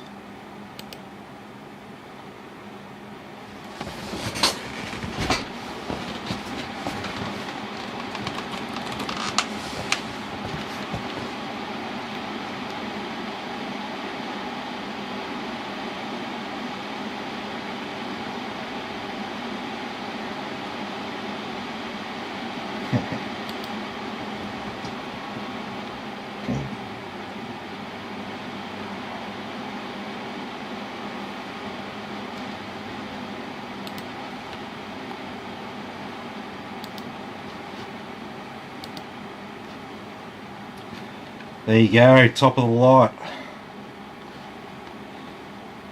Even beating your average 5950X.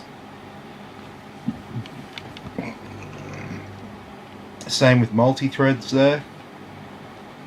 And you're even beating a lot of CPUs with more cores as well.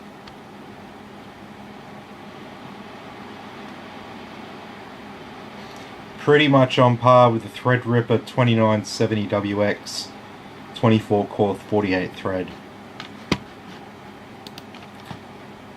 So pretty impressive performance.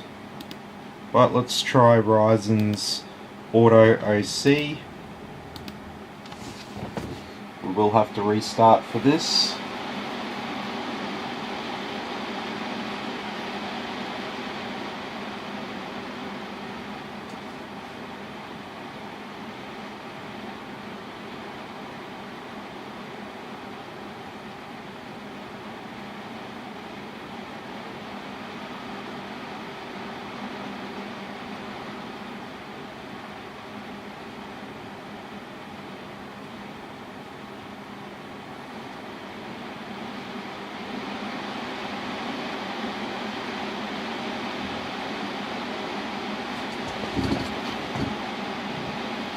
Alright, so Ryzen Master should open up.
So it's made a little bit of an improvement, but I mean it's already a 5950X, so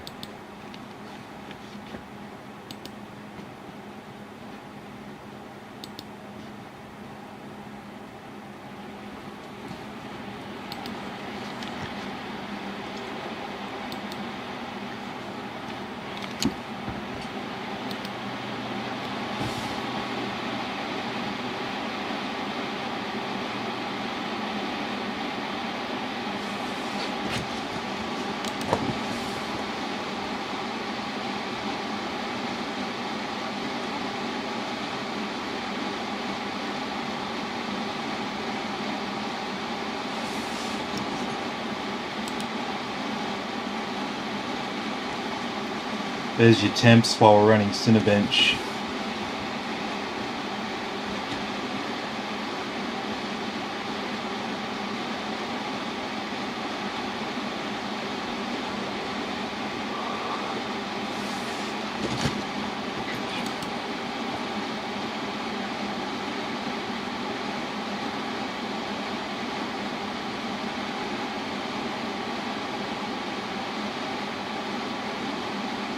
Completing a render in 29 seconds. Look at that score.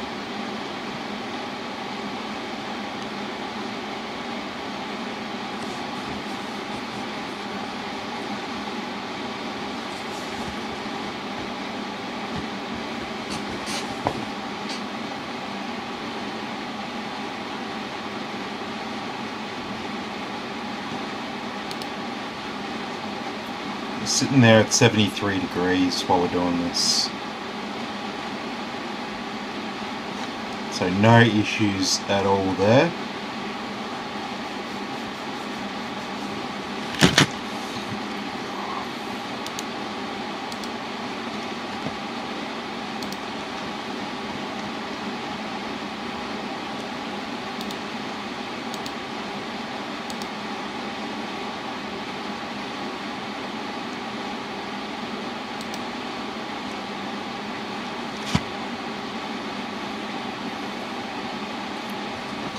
We got to 74,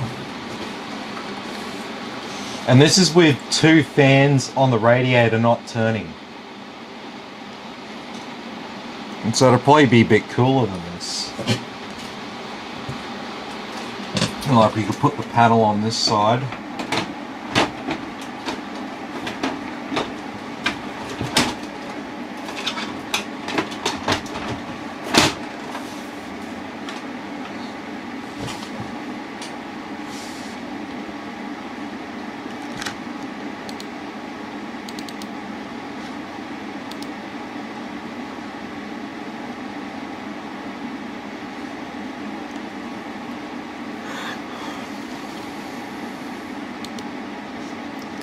So no issues there, so we'll run the OC scanner for our graphics card.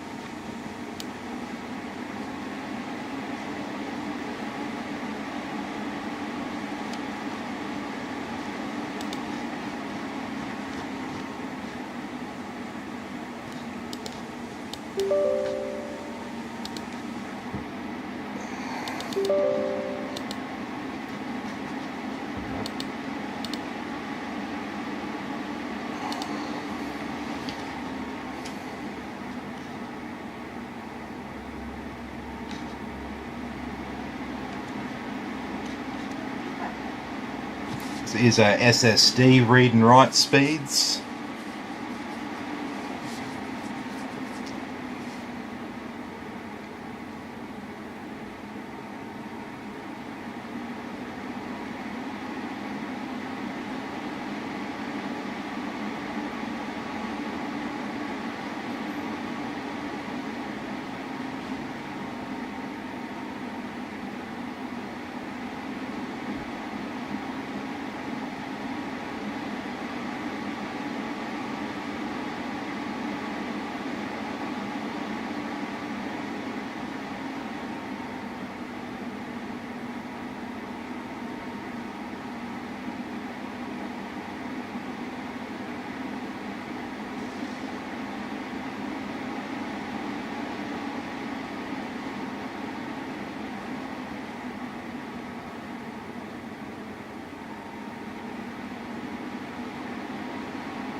Alrighty.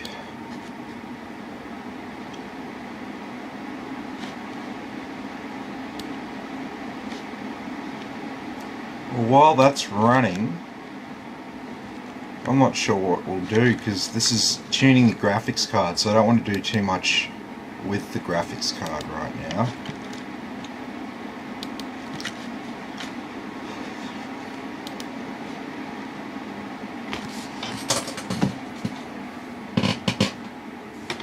So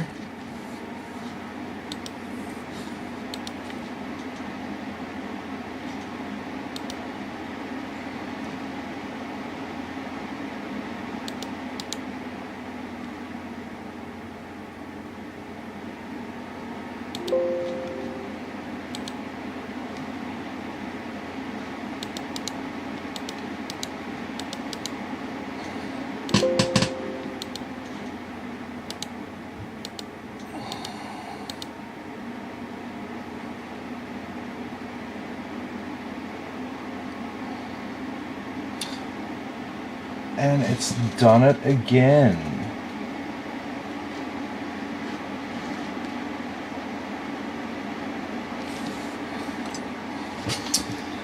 Okay. On up, we'll come back.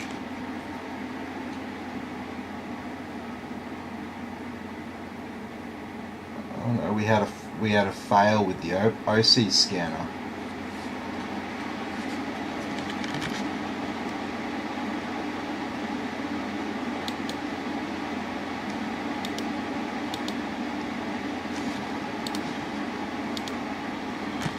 Well, never mind the OC scanner.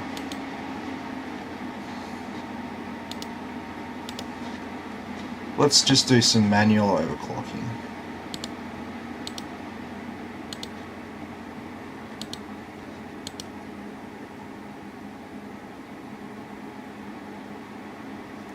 Alrighty, so we're getting like 212 to 215.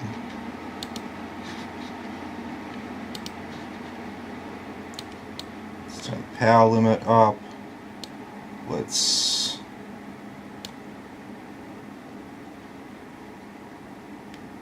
overclock a bit.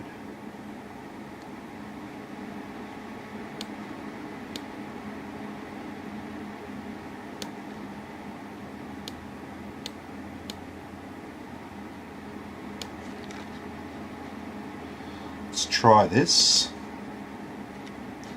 It's a pretty big overclock to apply at once, so we could get a fail here.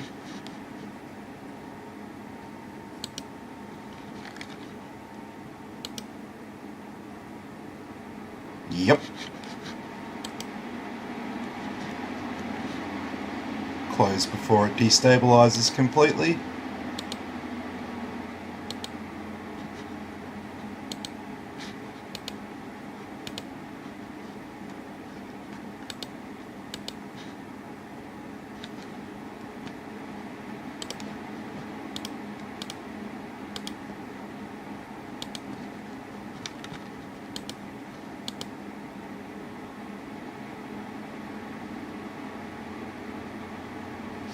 Alright, so we got about 220.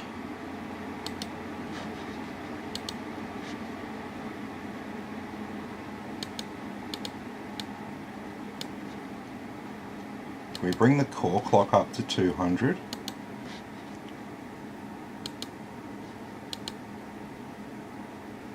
Nah. Close for me.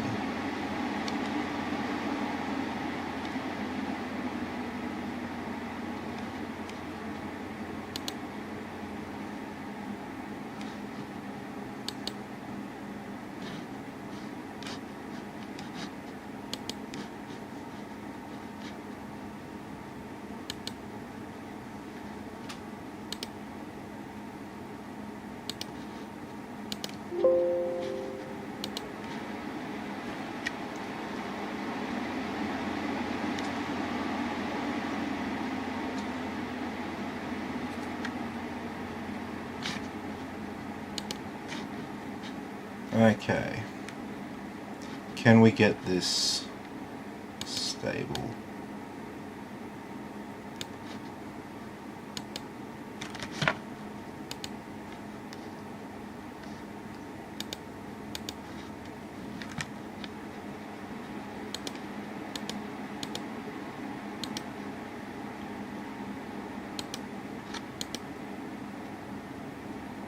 Hey, oh, no.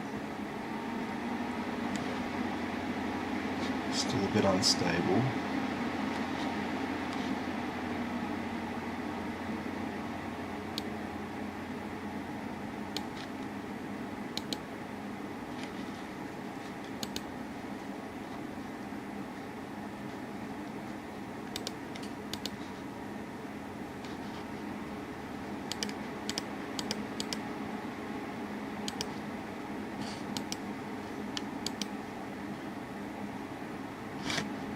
No.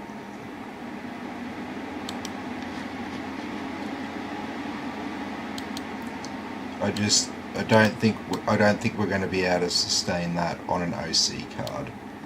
150 is a much better way to go. We don't need to overvolt much. We can probably get our memory clock a little bit higher. So this should be pretty stable. And hopefully this will still give us the 5% increase.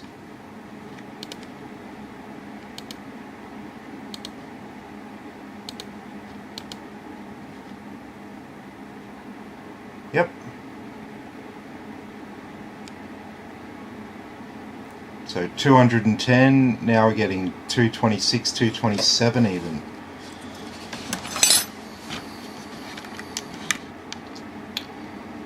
Alright, well that's pretty cool. I'm happy with that. I think that's going to be pretty stable for you.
Alright, so I'm going to press the power off button.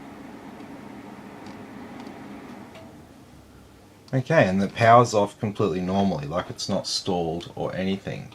So why does that display keep dropping out?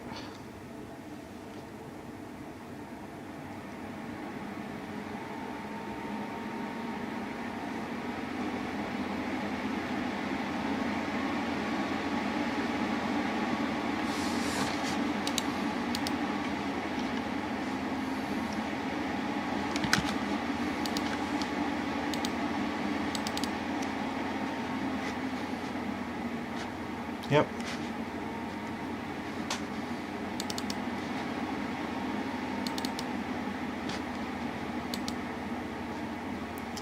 Alright, let's do a heaven run.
Okay, so we do have some sort of a strange issue here with our graphics card. So I'm not sure whether this is a power delivery issue from our power supply or whether it's a fundamental issue with our graphics card. But everyone, Ben said, "Oh, would you like a hammer?" Yeah, pretty much. No, so I'm gonna probably have to leave it here for tonight. Not much more we can do with it until I can track down the root cause of that problem. So whether it's a faulty power cable, whether it's a faulty card, that's yet to be determined. So unfortunately, it doesn't look like Ben will be able to pick this up tomorrow or anything. So I'm gonna need to do some more tests on it.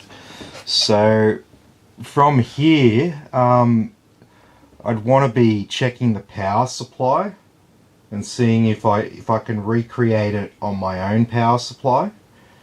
Then I can be pretty confident